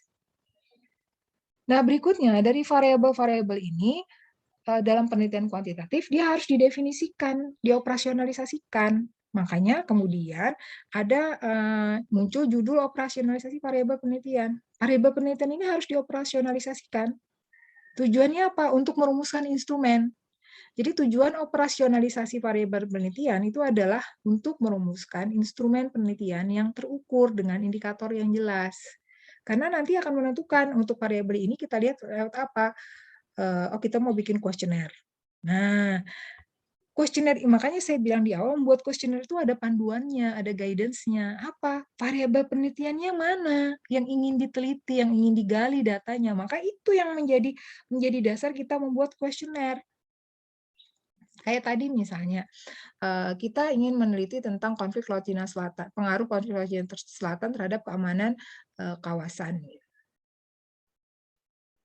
Maka kita akan melihat keamanan kawasan yang dimaksud ini, misalnya keamanan tradisionalkah atau keamanan non-tradisional. Kemudian konflik Laut Cina Selatan ini, kita jelaskan lagi yang kita maksud konflik Laut Cina Selatan itu konflik yang mana nih, tahun berapa, dan sebagainya. Jadi kita definisikan. Jadi supaya jelas nanti instrumen yang kita gunakan untuk mengukur ini apa, gitu. Gitu. Nah, selain itu kemudian merumuskan definisi operasional itu untuk menghindari makna ganda atau multitafsir. Sehingga ketika kita ngomong konflik Laut Cina Selatan, kita tahu yang dimaksud adalah konflik Laut Cina Selatan tahun sekian dengan sekian, antara si ini dengan si itu. Jadi orang nggak nanyakan di luar itu, gitu. Terus misalnya terhadap keamanan kawasan, ini kawasan yang mana sih? Keamanan yang mana gitu? Keamanan tradisional kah? Keamanan non tradisional? Oh, keamanan tradisional. Maka yang lain nggak boleh nanyakan.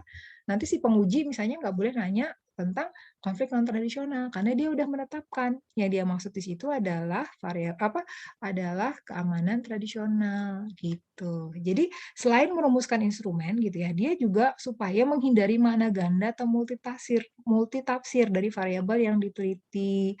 Karena itu masih merupakan konsep yang oleh setiap orang atau peneliti dapat dimaknai secara berbeda-beda. Kalau nggak dibatasi gitu kan. Definisi operasional akan menunjukkan kepada indikator-indikator variabel atau konstruk dan alat atau cara mengumpulkan datanya nanti gitu. Jadi itu tujuan operasionalisasi variabel penelitian. Ini end of slide ya. Jadi kalau ada yang mau ditanyakan, silakan ditanyakan.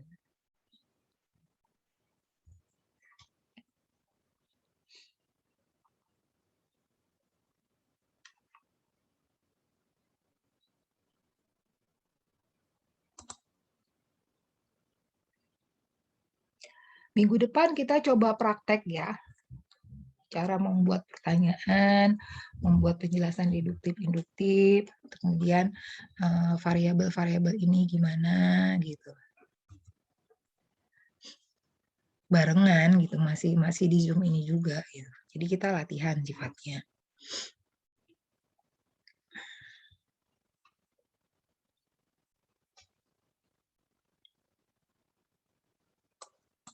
Silakan kalau ada yang mau ditanyakan dulu, sambil saya ambil fotonya ya, di on cam kameranya, sekitar 2 menit untuk ambil foto, habis itu boleh off cam lagi.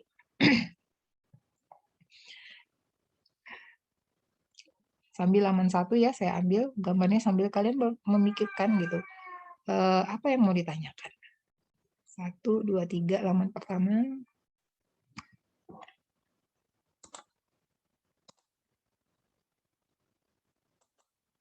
Berikutnya halaman kedua. 1, 2.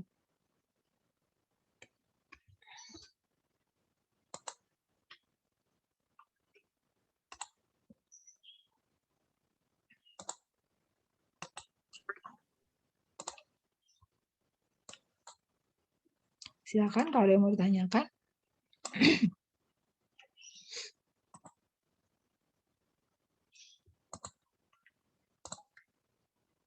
Bisa dipahami ya.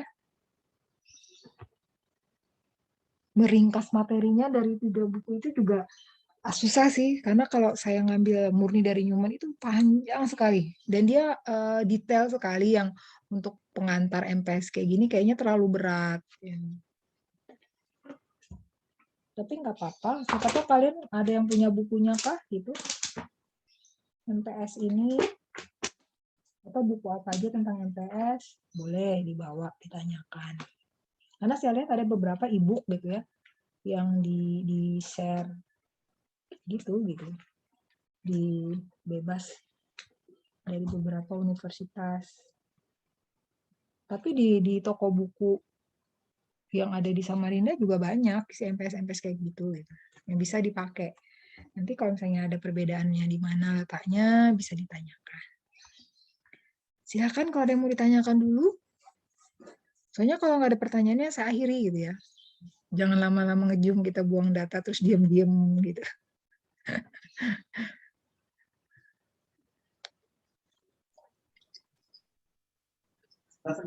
Ibu, jadi nanti minggu depan itu kita bahas terkait ini ya Bu, uji coba pertanyaan-pertanyaan gitu, nanti dibuat per masing-masing atau bagaimana Bu? Ya kita latihannya bersama ya, jadi merumuskan atau membuat rumusan masalah penelitian itu seperti apa gitu. Nanti saya pandu kok. Materi-materi yang udah lewat itu, jadi kita praktekkan. Supaya saya bisa tahu nanti sedalam apa sih kalian paham gitu. Yang meskipun nanti tidak sedetail misalnya, atau tidak spesifik metodologi penelitian HI atau nanti sampai di kelas seminar, tapi setidaknya kalian itu secara umum tentang MPS itu tahu gitu loh. Itu sih, jadi nanti coba kita bikin rumusan masalah atau pertanyaan penelitian yang sifatnya kayak gini, sifatnya kayak gitu ya. Yang umum-umum saja gitu. Nanti sambil saya pandu juga kok. Ya satu persatu, jangan kelompok gitu kan. Nanti saya nggak tahu. Gitu. Di Zoom ini juga nanti. Jadi santai aja. Latihan Baik, ya. Bu, terima kasih. Habis ini langsung pulang ya yang dari kampus ya. Jangan ngendon di mana-mana gitu. Ceritanya mau cari makan dulu Bu, lapar. Iya sih nggak apa-apa. Maksud saya jangan kemudian lama. Ya, Gami. Kemarin di ini juga kah, di PCR juga kah? Di antigen Bu, kalau sudah vaksin pertama. Kalau sudah vaksin kedua, itu tidak usah apa-apa lagi. Masuk aja kayak biasa. Iya, kampus nggak kuat biaya PCR-nya. Di kami itu sarannya ada PCR dulu gitu. Mau masuk kampus PCR. Saya bilang siapa yang menanggung biayanya biar 300.000 sekali kami ke kampus. Kita nggak mau dong. Gitu. Nah, itu Bu yang PCR itu kalau dari mahasiswa ada kemarin. Itu kampus juga yang mendanai semuanya.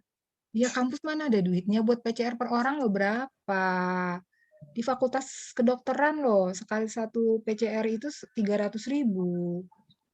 Nah, lalu kami gratis Bu. Jadi dosen bayar ya? Itu kan dananya ditanggung fakultas, saya bilang. Ya artinya fakultas membayar. Ya fakultas kan nggak PCR apa antigen? Kalau antigen kan murah aja. Keduanya Bu, antigen sama PCR. PCR juga. Iya, PCR juga Bu, yang belum vaksin Yang itu fase 1 dibuka. kali PCR juga apa? Antigen ya? Antigen nggak ya? Ya antigen, Yang kalau 1 sudah kali vaksin kan? sekali antigen. Adakah tapi yang di kalau PCR? belum- Ada Bu, Yang belum sama sekali.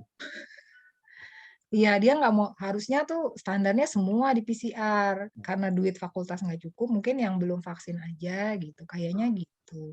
Makanya diramah lingkungankan menjadi antigen. Kami loh, tulisannya waktu itu PCR. Baru PCR kan validnya cuma 2 hari kan, 3 hari lah gitu. Nah, setelahnya di PCR lagi, masa cuma 1 kali PCR? Ya kalau saat PCR-nya nggak terjangkit, misalnya nggak terkena, pas di hari keempat kelimanya kena, nggak di PCR lagi gimana?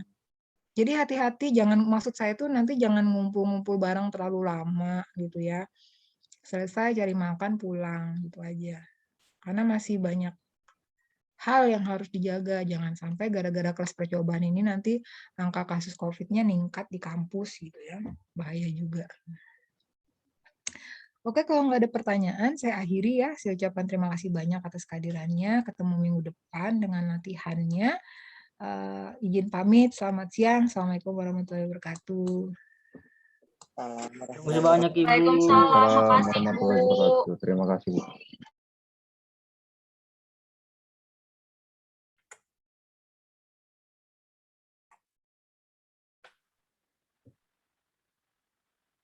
Loh, kamu belum pulang, Ker? Masih di kampus itu mereka. Makanya di kampus dong Kan offline. kami di kampus. Dingin cuy di kelas ada AC. Loh, masih boleh kan di kelas dari tutup? Boleh kok santai. Kelas kan jadi kayak merasa pribadi. Oh iya sih, sampai jam